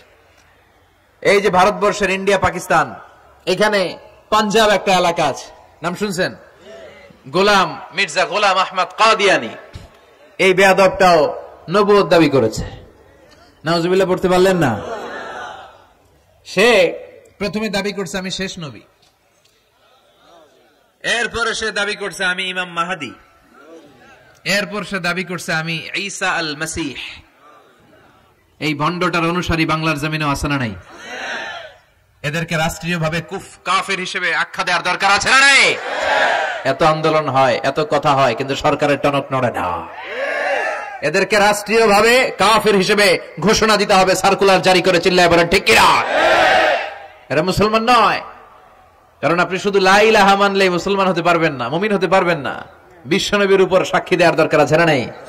বিশ্বনবী শেষ নবী, ওনার পরে কোন নবীও আসবে না, কোন রাসূলও আসবে না, চিল্লায় বলেন ঠিক কিনা? এই বেয়াদবটা পায়খানা করতে যায় টাঙ্কি ভাঙ্গা গুয়ের টাঙ্কিতে বইরা মরছে, শত শত বছরের ময়লা পায়খানাটার মধ্যে জমা। গু খাইতে খাইতে পেটটা হয়েছে এত বড়, আর পারে না। আল্লাহকে খা, জনমের খাওয়া। নবীরা যেখানে মারা যায়, নবীরা নিজে পবিত্র, যেখানে মরে ওই জায়গাটাও, কিন্তু বেয়াদবটা কই মরছে? হ্যাঁ, বাথরুমের টাঙ্কির ভিতরে। তো মেথর নিয়ে আসা হয়েছে, মেথর ভাইরা এসে রশি দিয়ে ওটারে উঠায়, কিছু দূর ওঠার পরে এত ওজন, রশি টসি ভাঙ্গা আবার ধস করে পড়ে, আবার উঠায়, আবার পরে আল্লাহকে জনমের মতো ঘু খাইয়া নে। বিষ্ণুর সাথে বেয়াদবি করেছিস, তোর ইজ্জতের 12টা আমি বাজায় দিলাম, চিল্লা এখন ঠিক কিনা? যারাই বিষ্ণুবীর সম্মান নিয়ে ঝিনিমিনি খেলেছে, তাদের রেহাই দুনিয়াতেও নাই, আখেরাতেও নাই।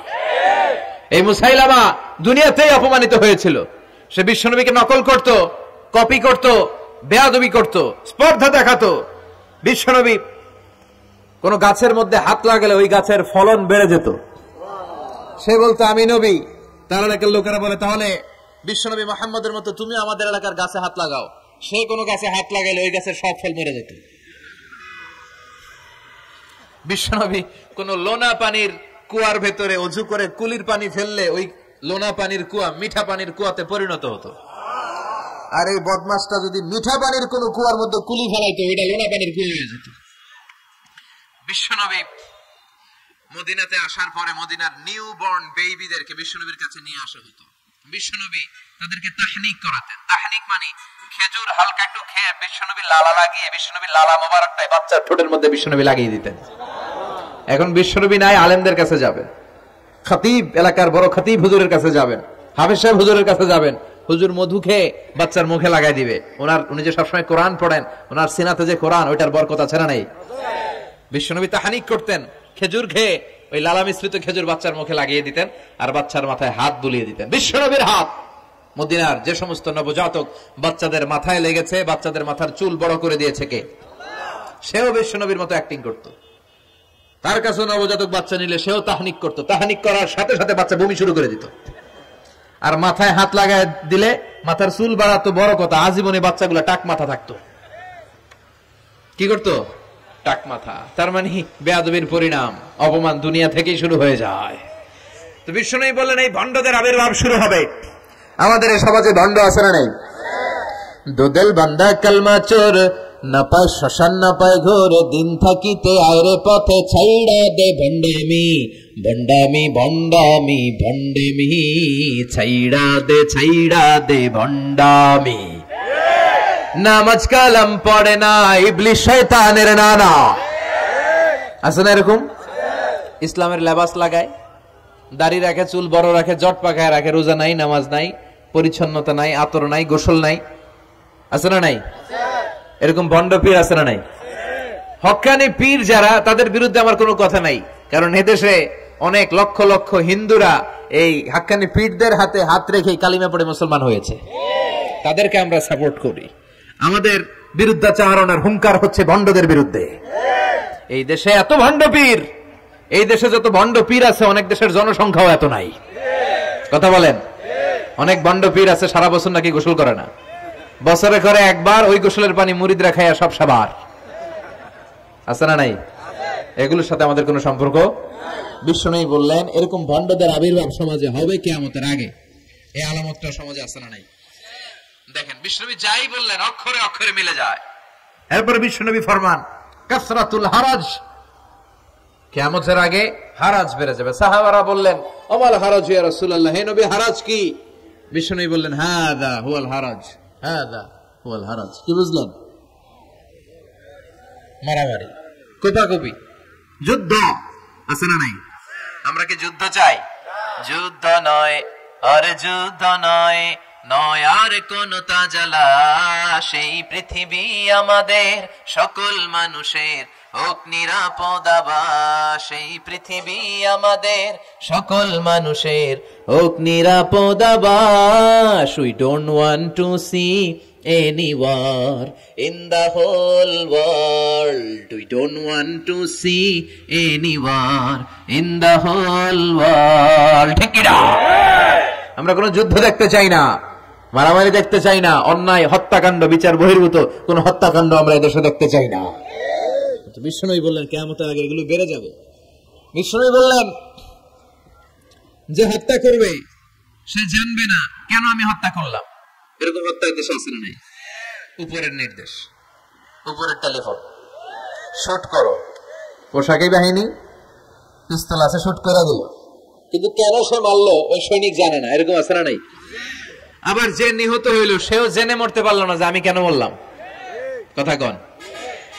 আহা, এই বাংলার বিভিন্ন নদীতে, মাঠে ঘাটে হাত বাঁধা, পা বাঁধা, চোখ বাঁধা, বস্তাবন্দি করা লাশ পাওয়া যায় কি যায় না? এই দুনিয়ায় তারা বিচার পায় নাই, কিন্তু এগুলোর বিচার আছে না নাই? এগুলোর বিচার যদি না থাকতো, the worldly life will be a joke. এই পৃথিবীটা একটা জোকিং হইতো, জোকিং। জোক করার জন্য আল্লাহ পৃথিবী বানায় নাই। যেগুলোর বিচার এই জমিনে আমরা পাই নাই, সেগুলোর বিচার আখিরাতে হবে। সেদিন হবে আসল বিচার, সেদিন হবে ফাইনাল খেলা। সেদিন হবে কি খেলা? বিশ্বাস হয়? অপেক্ষা আছে না নাই? সবগুলোর বিচার হবে ইনশাআল্লাহ। বলেন আপনার জমি মেরে খাইছে, দুনিয়ায় বিচার পান নাই, আহকামুল হাকিমিনের বিচার আছে না নাই? আপনাকে অন্যায় ভাবে আঘাত করেছে, দুনিয়ার বুকে বিচার পান না, আখিরাতে বিচার আছে না নেই? বিশ্বনবী বললেন এই মারামারিটা বেড়ে যাবে কিয়ামতের আগ দিয়ে। এখন দেখেন খালি মারামারি, কোপাকুপি। 2 টাকার টেম্পু ভাড়া লাগে একজন একজনের মেরে ফেলাইছে। কয় টাকার? নাউজুবিল্লাহ পড়বেন না? আল্লাহ এই ফিতনা থেকে তুমি আমাদের বাঁচাও। এরপর বিশ্বনবী বললেন দিয়াউল আমানা, কিয়ামতের আগ দিয়ে আমানতের খেয়ানত হবে। এটা আমাদের সমাজে আছে না নাই? বিশ্বনবী বললেন কিয়ামতের আগ দিয়ে আমানতের খেয়ানত হতে থাকবে। ইযা দুইয়াতিল আমানাতু ফান্তাযিরিস সাআ। সাহাবারা প্রশ্ন ছুড়ে দিলেন, ইয়া রাসূলুল্লাহ মাতা সাআ, কখন কিয়ামত হবে? বিশ্বনবী বললেন ইযা দুইয়াতিল আমানা, যখন আমানতের খেয়ানত হবে তখন কিয়ামত হবে। সাহাবীরা আবার প্রশ্ন ছুড়লেন, কাইফা ইদাআতুহা ইয়া রাসূলুল্লাহ, হে নবী আমানতের খেয়ানত কেমন করে হবে? বিশ্বনবী বললেন ইযা উসিদাল আমরু ইলা গায়রি আহলিহি ফান্তাযিরিস সাআ, যে লোকটা যেই চেয়ারে বসার যোগ্য নয় তাকে যখন ওই চেয়ারে বসিয়ে দেওয়া হবে তখনই কিয়ামত হয়ে যাবে। এরকম আমানতের খেয়ানত তো ভুইগরে নাই। ধরেন একজনরে আপনারা প্রধান বক্তা হিসেবে দাওয়াত দিলেন, জানে না কোরআন, জানে না হাদিস, জানে না বক্তৃতা, এটা কিয়ামতের আলামত না? এটা আমানতের খেয়ানত না? এই দেশের শিশু বক্তা আছে না নাই? কথা কন। আহা, এদিকে আর কি মানুষ হয়েছে, শিশু বক্তা হইলে 3 গুণ হবে। বিল্ডিং টিল্ডিং ভাঙ্গা, প্যান্ডেল ম্যান্ডেল ঘুরলা, অবস্থা সারা। এত মানুষ, ও যে কি বলে ও নিজেও জানে না, কি যে জানে না ওইটাই জানে না। সবকিছুর একটু বয়স আছে। তোমাকে পড়াশোনা করতে হবে, তোমাকে ডিগ্রি অর্জন করতে হবে, তোমাকে জানতে হবে, তোমাকে বিশ্লেষণ করার, অ্যানালাইসিস করার ক্ষমতা রাখতে হবে। ছোট বাচ্চা যদি মুরব্বির মতো কথা বলে আমরা এটার বেয়াদব বলি। আপনারা বই করে কি বলেন? বেয়াদব। পাশে খতিব সাহেব হুজুর, এখানে হাফেজ সাহেব হুজুর, এখানে ইমাম সাহেব হুজুর, এখানে কামিল মাদ্রাসার প্রিন্সিপাল, এখানে জগৎ বিখ্যাত মুহাদ্দিস, আর সে বেয়াদবের মতো পায়ের উপর পা তুলে আঙ্গুল নাড়িয়ে নাড়িয়ে কথা বলে। এটা কিয়ামতের আলামত। এগুলো বন্ধ করেন, এগুলোর সাথে ইসলামের সম্পর্ক নাই। যারা কোরআনের কথা জানে, যারা আলেম, তাদেরকে দাওয়াত করেন, জ্ঞান গর্ভ আলোচনা করবে, আপনার জীবনকে উজালা করে দিবে কে? কিন্তু লোক জড়ো করার জন্য এগুলো করে। আহা, তাফসীর মাহফিলের ভিতরে এই সব খালি লোক দেখানো মানসিকতা। কে আসলে বেশি লোক হবে এরা দাওয়াত করে। মাহফিল হইলে এরা লাগবে, ওরে লাগবে, এরা লাগবে। আমগো অবস্থা হালুয়া টাইট। 15,000 দাওয়াত ইনভাইটেশনের মধ্য থেকে 90টা প্রোগ্রাম রেখেছে এই বছর। 15,000। এটা কিয়ামতের আলামত না? সুবহানাল্লাহ কয়। আর এটা কিয়ামতের আলামত কেন? আমারে লাগবে কেন? আপনার এলাকায় মুহাদ্দিস নাই? আপনার এলাকায় মুফাসসির নাই? মিজানুর রহমান আজহারীকে লাগবে কেন? মিজানুর রহমান আজহারী যেখানে সুযোগ হবে 2-4 জায়গায় প্রোগ্রাম করবে। এখন তো ইউটিউবে সব দেখা যায় যে এত চ্যানেল, অনেক মাহফিলে এত শ্রোতাও নাই।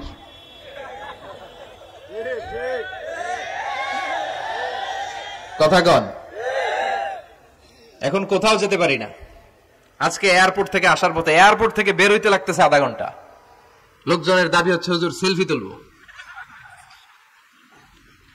সেলফি তুলবো, তাও বিভিন্ন অঙ্গভঙ্গি করে, এরকম মুখ বাঁকা করে, এরকম হাত বাঁকা করে। আমি বললাম কি স্টাইল? এটা গ্যাংনম স্টাইল। আছে না নাই? তো এগুলো লৌকিকতা যেন না হয়। এটা তো দিনের দাওয়াতের একটা সেক্টর, একটা প্ল্যাটফর্ম। এখানে ভুইগড়ের যিনি সবচেয়ে বড় খতিব সাহেব হুজুর, উনি আসলেই চলবে। বড় আলেম উনি আসলেই চলবে। পাবনা জেলার বড় আলেম পাবনায় কথা বলবে, আর অন্যান্য জেলার যদি সুযোগ হয়। কিন্তু এমন ভাবে এটারে আমরা একটা আক্রমণাত্মক জায়গায় নিয়েছি। একটা ডেটের জন্য মানুষ সিআইপি ভিআইপি দিয়ে ট্রাই করে, এটা ঠিক না। এই টেন্ডেন্সি থেকে আমরা যেন বেরিয়ে আসি। আমরা, আমাদের দরকার ইখলাস। কি দরকার? ইখলাসের বড় অভাব। আবার মাহফিলে গেলে আমাদেরকে অনেক ক্রাইটেরিয়া দেয়, বলে হুজুর আপনার কিন্তু আজকে কাঁপাইতে হবে। আমি আসছি কোরআন থেকে কথা বলতে, এখানে কাঁপাকাঁপি হলে তো ভূমিকম্প হয়ে যাবে। কথা বলেন। আবার বলে হুজুর আপনার কিন্তু আজকে জমাই দিয়া যাইতে হবে। কি করতে হবে? জমাইতে হবে। তো এগুলোর সাথে ইখলাসের কোনো সম্পর্ক আছে? আবার বলে হুজুর কেউ যেন না ওঠে, আপনার কিন্তু ধরে রাখতে হবে, মানে আমনে করে সবাই ধরে রাখতে হবে, পা ধরে থাকেন। এগুলোর সাথে হেদায়েতের কোনো সম্পর্ক? এজন্যই তো সমাজে হেদায়েত নাই। মাহফিলের পরে মাহফিল হয়, ফজরের নামাজটা ঠিকমতো হয় না। হেদায়েত শূন্য, হেদায়েত নাই, ইখলাস নাই। কি উদ্দেশ্যে শুনতেছি এটা যেন খেয়াল করে আমল করতে পারে, এই টেন্ডেন্সিটা নাই। আসুন আমরা একটু থামি। স্টপ, থামেন, অনেক হয়েছে। আন্না ইসলাম কি বলে, কি শিখাতে চায়, কি বুঝাতে চায়, ওইটা বুঝার চেষ্টা করেন, ওইভাবে মানার চেষ্টা করেন। কে কি বললো দেখার দরকার নাই, এত লোক জড়ো হওয়ার দরকার নাই। আজকে যদি চ্যানেল একটাও না থাকতো, 10 জন বসে যদি আমার কথা শুনতো, কোনো সমস্যা আছে? কথা বলেন। এজন্য হেদায়েতটা সবচেয়ে বেশি জরুরি, ইখলাসটা জরুরি, আল্লাহর প্রতি ভয়, আস্থা, ভালোবাসা, এটা বেশি জরুরি। আল্লাহ তুমি ইখলাস দিয়ে আমাদের হৃদয়টাকে পূর্ণ করো। তাহলে এই যে লোক যে চেয়ারে বসার যোগ্য না, ওই লোক যদি ওই চেয়ারে বসে, কিয়ামতের আলামত আছে না নাই? চেয়ারম্যান হওয়ার যোগ্যতা যদি না থাকে, যদি চেয়ারম্যান হয়ে যায়, হ্যাঁ, সাইয়্যিদুল কওমি খাদিমুহুম, নেতা হবে তারা যারা মানুষকে খেদমত করবেন। খেদমত করার জন্য 1.5 কোটি টাকা খরচ করে চেয়ারম্যান ইলেকশন করে, 5 কোটি টাকা। এগুলো কেন? এই ট্রেডিশন দেশে আসলো কেন? উনি টাকা খরচ করবে কেন? ওনার চা খাওয়ানো আর সিগারেট খাওয়ানো লাগবে কেন? উনি তো আমাদের খাদেম হওয়ার জন্য আসছে। উনি জনপ্রতিনিধি হয়ে দাঁড়াবে, যাকে আপনারা পছন্দ করবেন ভোট দিবেন না। হাজার হাজার কোটি টাকা, শোডাউন, শো অফ আছে না নাই? কিয়ামতের আলামত। মসজিদের সভাপতির সাথে মসজিদের কোনো সম্পর্ক নাই, আছে না নাই? সব সভাপতিকে আমি এক পাল্লায় মেপে দিচ্ছি না, বেশিরভাগের এই অবস্থা। ভালো 2-1 জন আছে, আমি জেনারেলাইজ করছি না। সভাপতি তো হবেন তিনি যার সাথে মসজিদের দরদ বেশি, মায়া বেশি, মসজিদে যাওয়া বেশি, ঠিক কিনা? এখন বছরে ওনারা একবার খুঁজে পাওয়া যায় না উনি সভাপতি, উনি সেক্রেটারি, উনি ক্যাশিয়ার, আছে না নাই? তার মানে উনি এখানে বসার যোগ্য ছিল না, ওনারে বসানো হয়েছে। যেই লোক যেই চেয়ারে বসার যোগ্য নয়, তারা যখন ওই চেয়ারে বসিয়ে দেওয়া হবে, বিশ্বনবী বললেন তখনই কিয়ামত হয়ে যাবে। কিয়ামতের আলামত আমানতের খেয়ানত, এটা অনেক বড় বিষয়। আমার সম্পদ আছে, এই সম্পদটা আল্লাহর দেয়া, আমার কাছে আমানত। আমার শক্তি আছে, এই শক্তি আমানত। যুবক যারা আছে, তোমাদের যৌবনটা আল্লাহর দেয়া, তোমাদের কাছে সবচেয়ে বড় নেয়ামত এবং আমানত। তোমরা এখন চাইলে অনেক কিছু করতে পারো। তোমাদের একটা সদিচ্ছা তোমাদের এলাকাটারে জান্নাতি বানিয়ে দিতে পারে। তোমরা চাইলে সাগরের স্রোতকে পাল্টে দিতে পারো, বাতাসের গতিকে উল্টে দিতে পারো, তোমরা ইতিহাস রচনা করতে পারো। বিশ্বনবী যখন তোমাদের মতো যুবক ছিল, তিনি হালাফুল ফুদুল, যুব সংঘ করেছেন। গানের কনসার্ট করে নাই, যাত্রাপালা করে নাই, নাচানাচি করে নাই। উনি হাতে হাত রেখে বলেছেন, মক্কার বুকে কোনো টেন্ডারবাজি থাকবে না, মক্কার জমিনে কোনো চাঁদাবাজি থাকবে না, ধর্ষণ থাকবে না, মক্কার জমিনে কোনো দুর্নীতি চলবে না। যুবকদেরকে নিয়ে উনি এই কাজগুলো করেছেন। এখন একটার পর একটা আমানত আমরা খেয়ানত করে চলি। আমার সম্পদ আমার আমানত, আমার ছেলে মেয়ে আমার আমানত। আমার ছেলে কার সাথে মিশে, ও ডিশের কোন চ্যানেল দেখে, ও ইউটিউবে কোন সাইট ব্রাউজ করে, এটার ব্যাপারে কিয়ামতের দিন আমার জিজ্ঞেস করবে কে? আল্লাহ। কারণ এটা আমানত। যিনি চেয়ারম্যান, পুরো ইউনিয়ন পরিষদ তার কাঁধে আমানত। যিনি এমপি, ওনার এলাকায় কি ঘটে না ঘটে এটা খোঁজ খবর নেয় তার আমানত। মেম্বার অফ দ্য পার্লামেন্ট যিনি আছেন এই এলাকার, তার এলাকায় যদি ইয়াবার আড্ডা বসে, গাঞ্জার আসর বসে, এটার দায়ভার তিনি এড়াতে পারেন না। তার এলাকায় ধর্ষণ হলে এটার দায়ভার তিনি এড়াতে পারেন না। এটা তো আমানত। যিনি মন্ত্রী, পুরো মন্ত্রণালয় এটা তার কাঁধে আমানত। যিনি মাননীয় প্রধানমন্ত্রী, আমার 56,000 বর্গ মাইলের প্রতিটা ইঞ্চি মাটি তার হাতে আমানত। এটা অনেক বড় বিষয়। আর মুমিনের বৈশিষ্ট্য হচ্ছে ওয়াল্লাযীনা হুম লিআমানাতিহিম ওয়া আহদিহিম রাউন। যারা বিশ্বাসী তারা কথা দিয়ে কথা রাখে আর আমানতের খেয়ানত করে না। এজন্য আমানত পূর্ণ করতে রাজি আছেন? যেখানেই আমানত নষ্ট হবে সেখানেই কিয়ামতের ভয় আছে না নাই? দেখেন বিশ্বনবী কত চমৎকার করে দার্শনিকের মতো বলে গেলেন, যাই বলে গেলেন তার পুরোটাই সমাজের সাথে মিলে যায়। আমরা যেন আমানতের খেয়ানতকারী না হই, আমরা যেন আমানতকে সংরক্ষণ করতে পারি। আল্লাহ তুমি তৌফিক দাও। এরপর বিশ্বনবী বললেন, আত-তাতাউল ফিল বুনিয়ান, কিয়ামতের আগে বড় বড় টাওয়ার বানানোর প্রতিযোগিতা শুরু হয়ে যাবে। আছে না নাই? আজকে নারায়ণগঞ্জে ঢুকে, এটা যে নারায়ণগঞ্জ, এটা আমি চিনতেই পারতেছি না। এত সুন্দর হাইওয়ে, এত বিল্ডিং, বিশাল বিশাল টাওয়ার, আগে ছিল এগুলো? কথা বলেন। আরব বিশ্বে দেখবেন বুর্জ আল খলিফা, জমজম টাওয়ার, এই টাওয়ার ওই টাওয়ার, একটার পর একটা টাওয়ার। বিশ্বনবী বললেন, কাবার পাশে যে পাহাড়গুলো আছে, শুনতেছেন? মনোযোগ আছে? কষ্ট হচ্ছে না তো? কাবার পাশে যে পাহাড়গুলো আছে, কাবার পাশের টাওয়ারের উচ্চতা যদি পাহাড়ের চেয়ে উঁচু হয়ে যায়, ফাআলাম ফাইন্নাল আমরা কদ আযাল্লাক, জেনে রাখো কিয়ামত বেশি দূরে নাই, কিয়ামতের ছায়া তোমার উপরে ছায়া দিচ্ছে। এখন মক্কা শহরের পাহাড়ের চেয়ে হাইট বেশি এরকম বিল্ডিং আছে না নাই? কাবা ঘরের পাশেই তো একটা আছে, জমজম টাওয়ার, 120 তলা উঁচু। দি মক্কার ক্লক টাওয়ার 120 তলা, বিশাল বড় ঘড়ি লাগানো। এগুলো সব কিয়ামতের আলামত। ওর 5 তলা, আমার লাগবে 10 তলা। ওর 2টা গাড়ি আছে, আমার লাগবে 4টা গাড়ি। ও তাহাজ্জুদ পড়ে, আমারও যে পড়তে হবে, ওই টেনশন নাই। ওর মেয়ে হেজাব পরে, আমার মেয়েটারও হেজাব পরে, ওই চিন্তা নাই। ওর ছেলে নামাজে যায়, আমার গাঞ্জা খোট্টারও নামাজে বেরোবে, এই টেনশন করে না। খালি সম্পদ কেমনে বাড়াবে, দুনিয়াবি চিন্তা। এই পৃথিবীটা একটা ধোঁকা। ভুইগরের ভাইরা, এই পৃথিবীটা একটা ধোঁকা। একটু থামেন, sit down and think about death. মৃত্যু সম্পর্কে ভাবেন। The most certain thing in our life is death. আমাদের জীবনের সবচেয়ে সুনির্দিষ্ট নিশ্চিত বিষয়টা হচ্ছে মরণ। মরা লাগবেই, চলে যেতে হবেই, ঠিক কিনা? কিন্তু এই দুনিয়ার মায়াজালে আটকে পড়ে আমরা আখিরাতকে, মৃত্যুকে বেমালুম ভুলতে বসেছি। বিষ্ণু বললেন কিয়ামতের আগে মানুষের এই টেন্ডেন্সি হবে, মানুষ বড় বড় ইয়াতাতাওয়ালুনা feel বুনিয়ান, people will start to compete constructing high rises building in the cities. সমাজে বড় বড় টাওয়ার বানানো শুরু করে দেবে। এটা আছে না নাই? এরপর বিষ্ণু বললেন যুহুরুন নিসা আল কাসিয়াত আল আরিয়াত আল মাইলাত আল মুমিলাত, কিয়ামতের আগে পোশাক পরিহিতা নেকেড উলঙ্গ নারীদের সংখ্যা বেড়ে যাবে। ভুইগরে মাশাআল্লাহ সব পর্দা মেইনটেইন করে, আশা করি। হ্যাঁ, স্থানীয়রা পর্দা করে, আলহামদুলিল্লাহ, আল্লাহ তুমি কবুল করো। কিন্তু গোটা বাংলাদেশের দৃশ্য কি ভুইগরের মতো? না, ভয়ঙ্কর। বিষ্ণু বললেন কাসিয়াত আল আরিয়াত আল মাইলাত আল মুমিলাত, পোশাক পরিহিতা উলঙ্গিনী, মানে বোরকাও পড়বে, বোরকাওয়ালি। তিনি বোরকা পড়েন, কিন্তু টাইট ফিটিং বোরকা, আছে না নাই?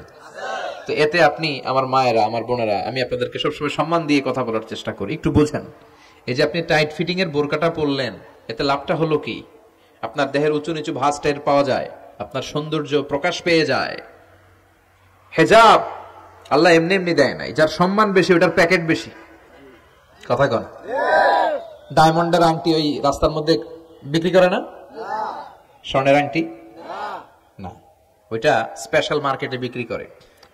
কোন মার্কেটের সামনে পুলিশ রাইফেল নিয়ে দাঁড়ায় থাকে না, কিন্তু স্বর্ণ মার্কেটের সামনে রাইফেল আছে না নাই? ভিতরে স্পেশাল সিকিউরিটি আছে না নাই? গ্লাস ফিটিং করা, ওইখানে সিকিউরিটি, আলাদা স্পেশাল লকার আছে না নাই? কারণ এটার দাম বেশি, তাই এটার পর্দা বেশি, প্যাকেট বেশি। সুবহানাল্লাহ পড়েন। নারীদেরকে তো ইসলাম মর্যাদা দিয়েছে। বিষ্ণু বলেছেন দুনিয়া কুল্লুহা মাতা ওয়া খায়রু মাতা'আদ দুনিয়া আল মারআতুস সালিহা। দুনিয়ার সব হলো সম্পদ, আর এই সব সম্পদের মধ্যে সবচেয়ে দামি সম্পদ হচ্ছে নেককার নারী। এদের পেটগুলা খনি। এই নেককার নারীগুলো যদি হিজাব মেইনটেইন করে, এই পেটগুলো থেকে আল্লাহ আলা বেরোবে, নাজমু সাকিব বেরোবে, কারি আহমদ বিন ইউসুফ আল আজহারি বেরোবে, বড় বড় মুফাসসিরে কোরআন বেরোবে। আর যদি হিজাব না করে, জি বাংলা স্টার জলসা নিয়ে মশগুল হয়ে থাকে, হ্যাঁ, টেন্ডারবাজ, চাঁদাবাজ, ডাকাত, এগুলো বেরোবে। ওজনে কম দিবে, খাদ্যে ভেজাল দিবে, মাছে ফরমালিন দিবে, গাঞ্জার টাকার জন্য লাথি মেরে মারে ঘর থেকে বের করে দিবে। এজন্য নারীরা, আমার বোনেরা, আপনারা অনেক সম্মানিতা, নিজেদের সম্মান সম্পর্কে সচেতন হন। এই হিজাব আপনার অধিকার, এই হিজাব নারীর অহংকার, হিজাব নারীর আভিজাত্যের প্রতীক, হিজাব নারীর রুচির প্রতীক। আপনার রুচিটা কেমন আপনার পোশাক দেখে বোঝা যায়। কথা কন, যে মেয়েটা হিপ হপ স্টাইলে চলাফেরা করে, গ্যাংনং স্টাইলে, এই মেয়েটারে ইফটিজিং করার সুযোগ আছে না নাই? কিন্তু যে হিজাব মেইনটেইন করে যেই নারীরা চলে, এদেরকে দেখলেই একটা সম্মান চলে আসে। কি ভুল বললাম? একটা সম্মান আসে না? আপনাদের সম্মানটা আপনারা রাখবেন। বিষ্ণু বললেন যুহুরুন নিসাল কাসিয়াত আল আরিয়াত আল মাইলাত আল মুমিলাত, কিয়ামতের আগে পোশাক পরিহিতা উলঙ্গিনী নারী বেরোবে। লা ইয়াজিদনা রিহাহা লা ইয়াদখুলনাল জান্নাতা ওয়া লা ইয়াজিদনা রিহাহা। এই নারীগুলো জান্নাতে তো প্রবেশ করবেই না, জান্নাতের ঘ্রাণও নাকে লাগবে না। ওয়া ইন্না রিহাহা তুজাদু মিন মাসিরাতি 500 সানা। আর জান্নাতের ঘ্রাণ 500 বছর দূরের রাস্তা থেকেও টের পাওয়া যায়। খেয়াল করে বুঝেন, এখান থেকে জান্নাতে পৌঁছতে আরো 500 বছরের রাস্তা। কয় বছরের? এত দূরে থাকতেই জান্নাতের সুবাতাস এসে আপনার নাকে ধাক্কা লাগবে। সুবহানাল্লাহ পড়বেন না? এই নারীগুলো জান্নাতে যাবে না, জান্নাতের ঘ্রাণও পাবে না। এজন্য বাবা যারা এসেছেন সচেতন হন।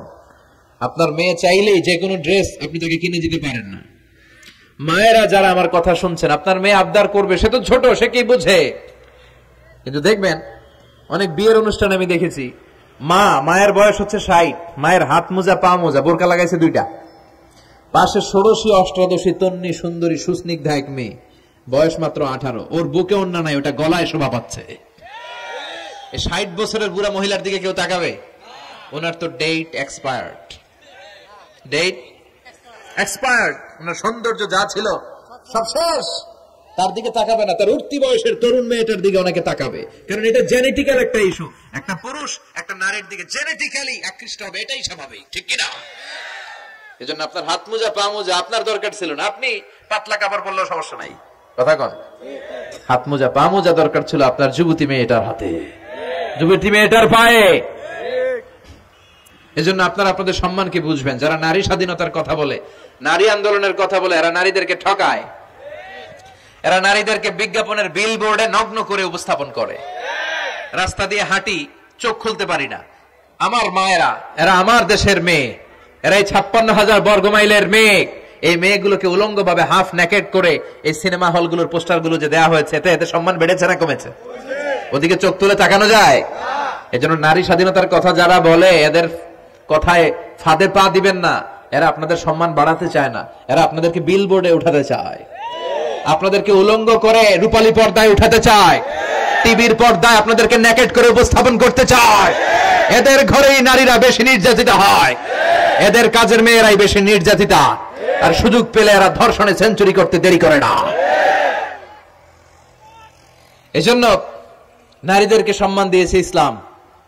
আমার বোনেরা, আমাদের সম্মান যেন আমরা রাখতে পারি। আল্লাহ তুমি বোঝার তৌফিক দান করো।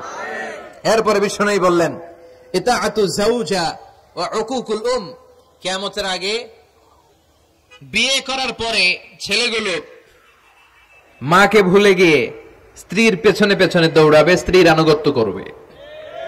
এরকম নমুনা আছে না নাই? বই ঘরে আছে? হ্যাঁ, মুরব্বী অনেক পজিটিভ, মাশাআল্লাহ। সবকিছু উনি কিছু কিছু অথবা নাই, এদিক থেকে আওয়াজ আসতেছে আছে, হয়তো কিছু কিছু আছে, কিছু কিছু নাই। জেনারেলাইজ করা ঠিক হবে না। তো এই জন্য মাকে ভুলে যাওয়া যাবে না। মায়ের দোয়া বড় দোয়া, মায়ের দোয়া সবার আগে কবুল। বুলেট মারলে বুলেট মিস হয়, মায়ের দোয়া মিস হয়? খবরদার। স্ত্রী চলে গেলে নতুন স্ত্রী পাওয়া যায়, মা মরে গেলে মা পাওয়া যায়? তাই বলে আমি বলছি না আপনার স্ত্রীকে ডিভোর্স দেন না, বুঝান, মাকেও বুঝান, স্ত্রীকেও বুঝান, বুঝানোর চেষ্টা করেন। সমাজের এখন সবচেয়ে বড় সমস্যাটা হচ্ছে শাশুড়িরা চায় আমি ডমিনেট করব, আমার এতদিনের গড়া সংসার। বউ আইসায় কয় না, আমি আইছি মাগার, আমি সব খায় হলাম। আচ্ছা না নাই? এই যে সবাই ডমিনেট করতে চায়, এটা সমস্যা। সমাধানটা কি? সমাধানটা হচ্ছে আমাদের শাশুড়ি যারা আছে সমাজের, তাদের উচিত বৌমাটারে নিজের মেয়ের মতো মনে করা। নিজের মেয়েরা যে এখানে বিয়ে দিছে ওইখানে কিন্তু খুব খোঁজ নেয়, মা তোর কি অবস্থা, তোর কষ্ট হইলো কিনা, ইত্যাদি ইত্যাদি। কিন্তু ছেলের বউ করে যারা আনছে এর দিয়ে ইচ্ছে মতো কাজ করা, এরকম টাকা আছে না নাই? ডাবল স্ট্যান্ডার্ড, এটা ঠিক না। আর বৌমা যারা আছেন, ঘরের বৌমা, এরা শাশুড়িকে একটু মায়ের মতো মনে করেন না, কারণ একদিন আপনিও শাশুড়ি হতে চলেছেন, একদিন আপনিও শাশুড়ি হবেন। রং ধরা যৌবন জং ধরে শেষ, আপনারও ছেলে হবে, এই ছেলের বিয়ে করাতে হবে, এই ছেলের বউ এসে আপনার ঘরে তাই করবে আপনি আপনার শাশুড়ির সাথে যা যা করেছেন। এই ছোট্ট হিসাবটা বুঝতে চায় না। শাশুড়ির উচিত বৌমাকে নিজের নিজের মেয়ের মতো করে আদর করা, যত্ন করা, আর বৌমাদের উচিত শাশুড়িকে মায়ের মতো সেবা করা। এই মিউচুয়াল আন্ডারস্ট্যান্ডিংটা থাকলে কোনো ঘরে আর ঝগড়া হবে? শাশুড়ি বৌমা, আল্লাহ সবাইরে তুমি কবুল করো। তো কিয়ামতের আগে মারে ভুলে যাবে, মাকে ভুলে গিয়ে স্ত্রীর পেছনে পেছনে দৌড়াবে। খবরদার, খবরদার। আপনি নামাজি হতে পারেন, মুসল্লি হতে পারেন, হাজী সাহেব হতে পারেন, কিন্তু মা যদি বদদোয়া দেয় আপনার সব শেষ, দুনিয়াও শেষ, আখিরাতও শেষ। মায়ের মর্যাদা বাবার চেয়ে 3 গুণ বেশি।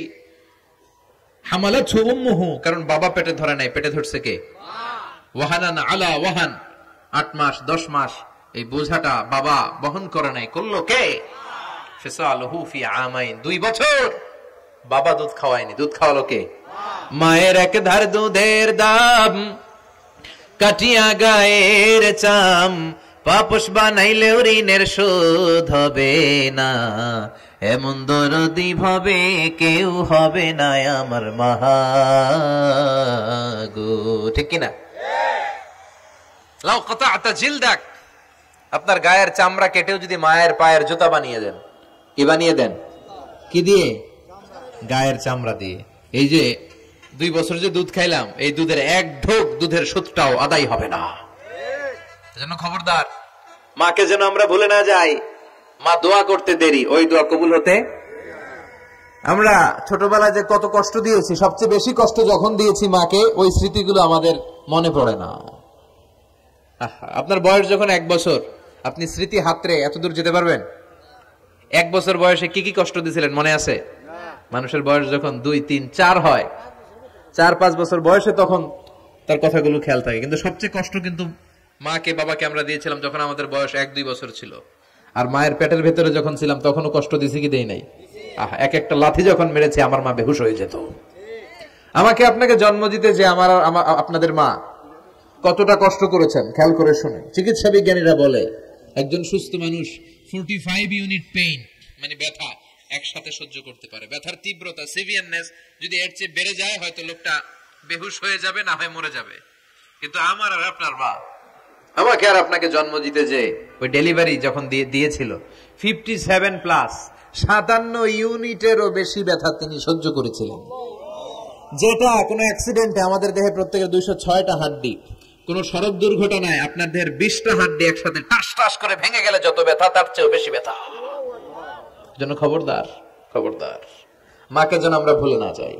মায়ের দোয়া যেন নেই। কখনো যদি মায়ের সাথে বেয়াদবি করে থাকি, আমরা যেন মাফ চেয়ে নেই। রাজি আছি তো যুবকেরা? রাজি আছি সবাই? আমরা সবাই মায়ের দোয়া নিব। মায়ের দোয়া ছাড়া কেউ জীবনে সফল হতে পারে? মা যার চলে গেছে তারা জানে মা না থাকার কি জ্বালা। হ্যাঁ, মায়ের কথা মনে পড়ে না? যখন রাত্রি নিঝুম, এই চোখে ঘুম, একলা শূন্য ঘরে, তোমায় মনে পড়ে মাগো, তোমায় মনে পড়ে, জানি তোমার দোয়া পেলে উঠবো সকল বাধা ঠেলে, তোমার দোয়া সকল কাজে ঝরছে মাথায় পড়ে, তোমায় মনে পড়ে মাগো, তোমায় মনে পড়ে, যখন রাত্রি নিঝুম, এই চোখে ঘুম, একলা শূন্য ঘরে, তোমায় মনে পড়ে মাগো, তোমায় মনে পড়ে। ঠিক কিনা? আমরা যারা মা হারা, বাবা হারা, আল্লাহর কাছে আমরা কামনা করি, আল্লাহ আমাদের বাবা মাকে তাদের কবরগুলোরে তুমি জান্নাতের টুকরা বানিয়ে দাও। তো বিশ্বনবী যেটা বললেন, এটাও আমাদের সমাজে পাওয়া যাচ্ছে। ঠিক কিনা?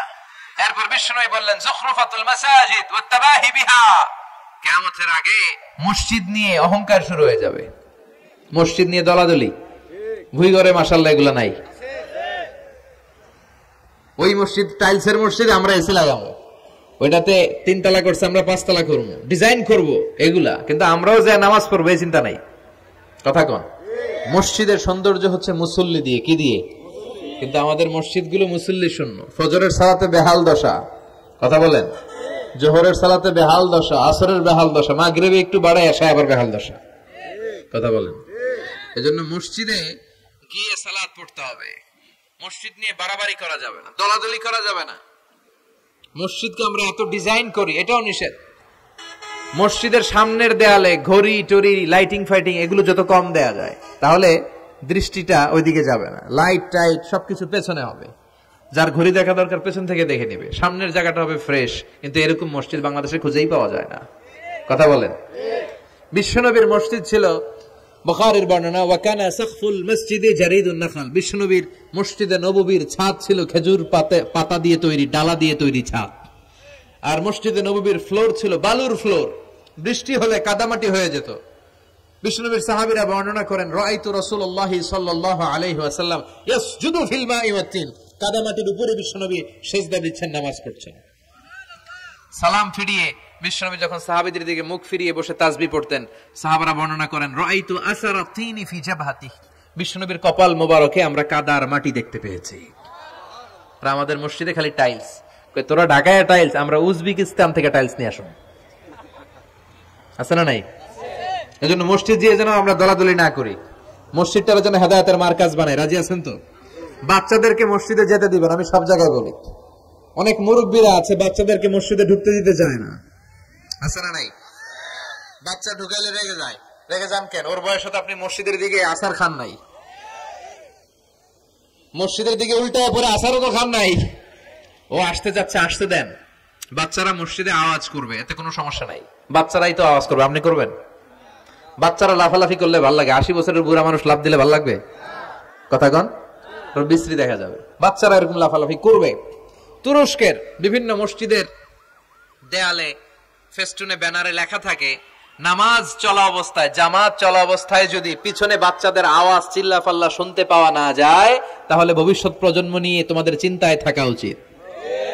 পিছনে বাচ্চাদের আওয়াজ নাই, তার মানে আমার নাতিপুতি, আমার ছেলেমেয়েরা তো নামাজি হচ্ছে না। আর তারাবি নামাজ পড়তেছে, পিছনে চিল্লায় ফাটায় ফেলাইতেছে, তার মানে ইনশাল্লাহ ভবিষ্যতে নাতিপুতিরা সবগুলা মুসল্লি হবে। কথা বলেন, বুঝায় দিবেন যে বাবারা দুষ্টামি করিস না, কিছুক্ষণ থামবে আবার শুরু করবে। এটাই বাচ্চাদের সৌন্দর্য, এটা বাচ্চারা করলেই মানায়। বাচ্চাদেরকে যেন আমরা মসজিদে নিয়ে যাই। রাজি আছেন তো? আল্লাহ বুঝার তৌফিক দান করো। বিশ্বনবী বললেন, ইয়াতাকারাবুজ জামান তাতাকারাবুল আসওয়াক, কিয়ামতের আগে ইয়াতাকারাবুজ জামান, সময়ের বরকত কমে যাবে। 1 বছর মনে হবে 1 মাস, 1 মাস মনে হবে 1 সপ্তাহ, 1 সপ্তাহকে মনে হবে 1 দিন। এই যে 4 বছর ধরে এখানে তাফসীর হয়, তাই না? কথা কন। গত বছর আসছিলেন কারা কারা? হাত তোলেন। আসছে তো কম না, ভালোই আসছিল, হাত নামান।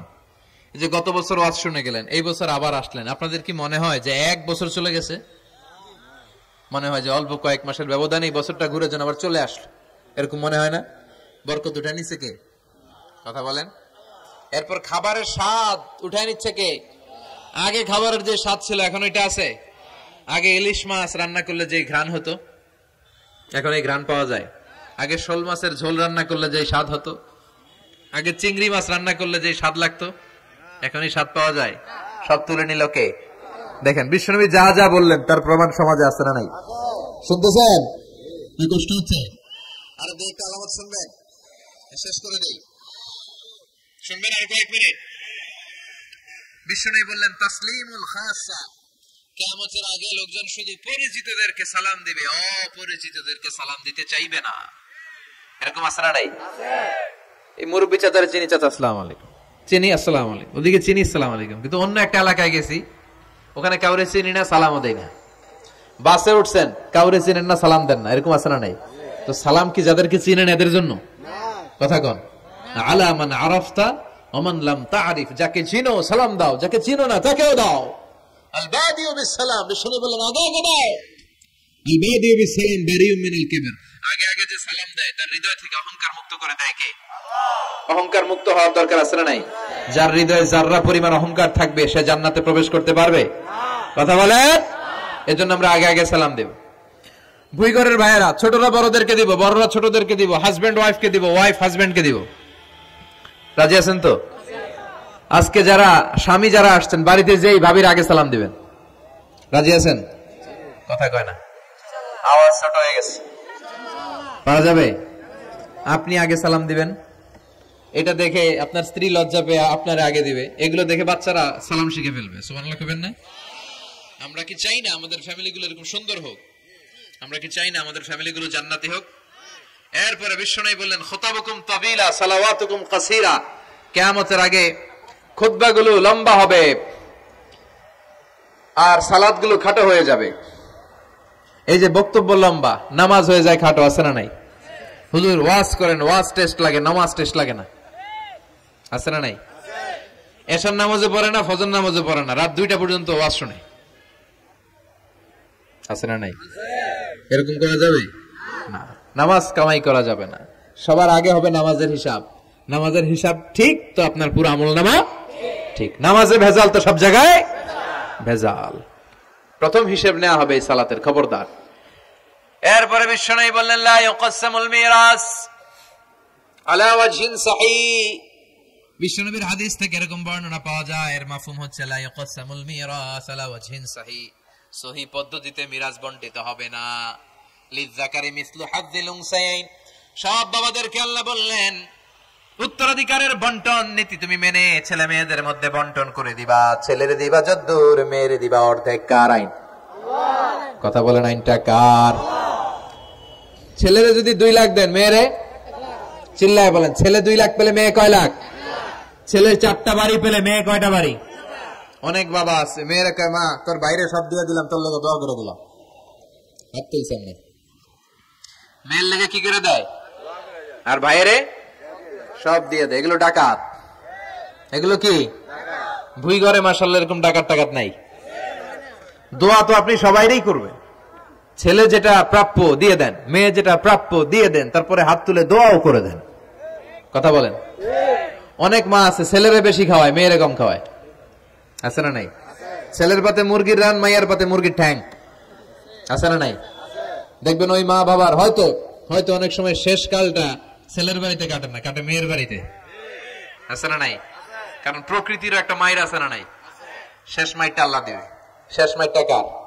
আল্লাহ ছাড় দেয়, ছেড়ে দেয় না। আল্লাহ কি দেয়? কি দেয় না? আল্লাহর সব মনে থাকে। আল্লাহ শেষ খেলাটা খেলে দিবে, চিল্লায় বলেন ঠিক কিনা?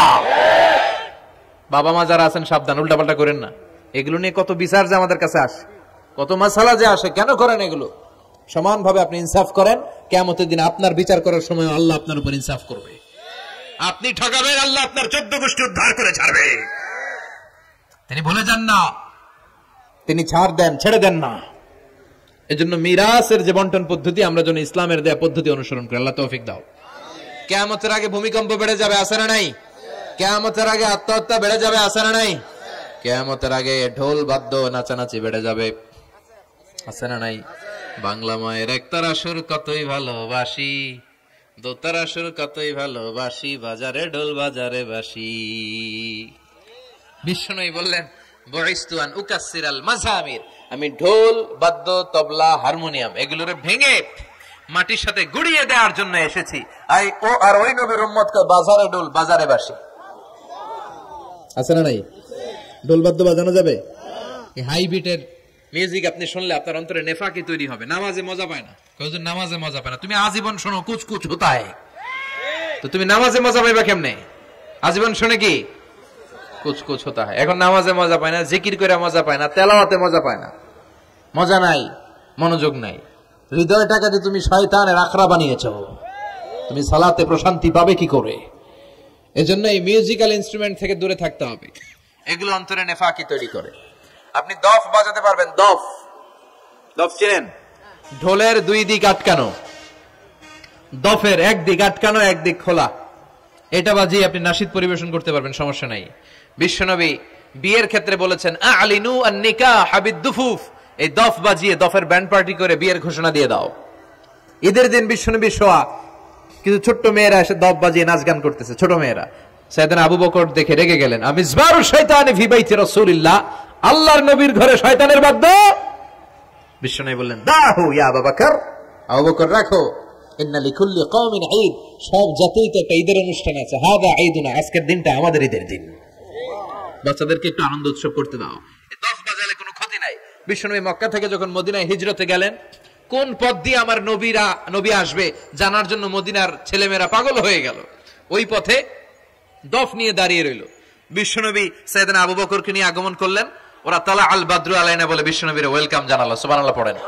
তালা আল বাদরু আলাইনা মিন সানিয়াতিল ওয়াদা ওয়াজাবা আশ-শুকরু আলাইনা মা দাআ লিল্লাহি দা আইয়ুহাল মাবউসু ফিনা جئت من أمر المطاب جئت شرفت المدينة مرحبا يا خير دا طلع البدر علينا من ثنيات الوداع وجب الشكر علينا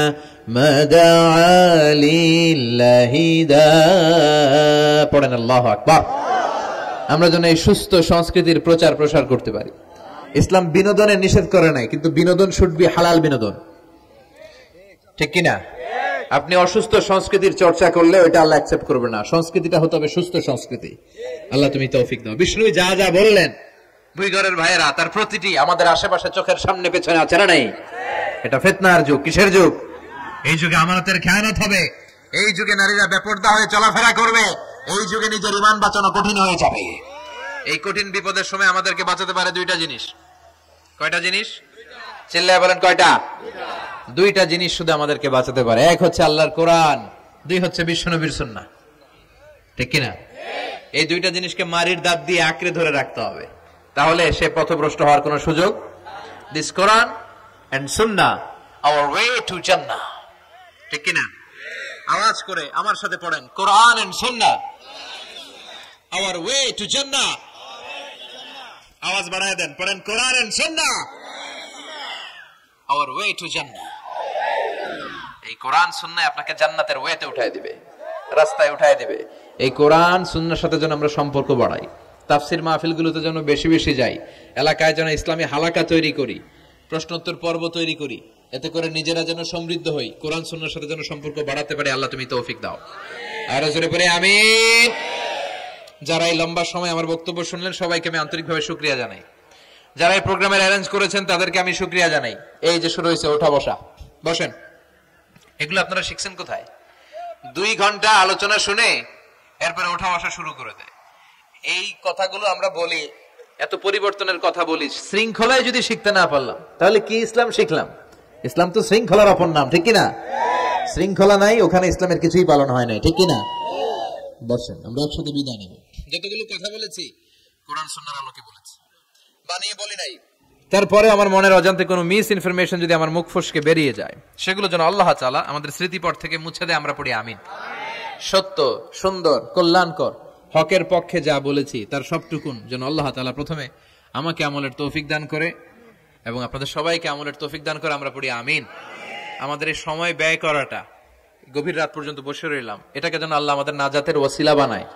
আল্লাহ যেন আমাদের হৃদয়টারে নরম করে, আল্লাহ যেন আমাদের গুনাহগুলো মাফ করে, আমরা যেন ইসলামের পথে আরো এক ধাপ এগিয়ে যেতে পারি। আল্লাহ তৌফিক দান করো। আমাদের ঘরগুলোরে আল্লাহ তুমি জান্নাতের বাগান বানাও। শাশুড়ি বউয়ের মধ্যে যে দ্বন্দ্ব, এগুলো দূর করো। আমাদের ছেলে মেয়েগুলারে মানুষের মতো মানুষ বানাও। আমরা যেন আব্বা আম্মার খেদমত করতে পারি, দোয়া নিতে পারি, তৌফিক দাও। আল্লাহ যুবকদেরকে তুমি সাইয়েদনা ওমর ফারুকের মতো, সাইয়েদনা হামজার মতো কবুল করো। ভুইঘর কাজীপাড়া যুব সমাজ ও এলাকাবাসীকে আমি আবারও আন্তরিক ধন্যবাদ এবং শুকরিয়া জানিয়ে আমার বয়ান শেষ করছি। সুবহানাকাল্লাহুম্মা বিহামদিকা আশহাদু আল্লা ইলাহা ইল্লা আনতা আস্তাগফিরুকা ওয়া আতুবু ইলাইক।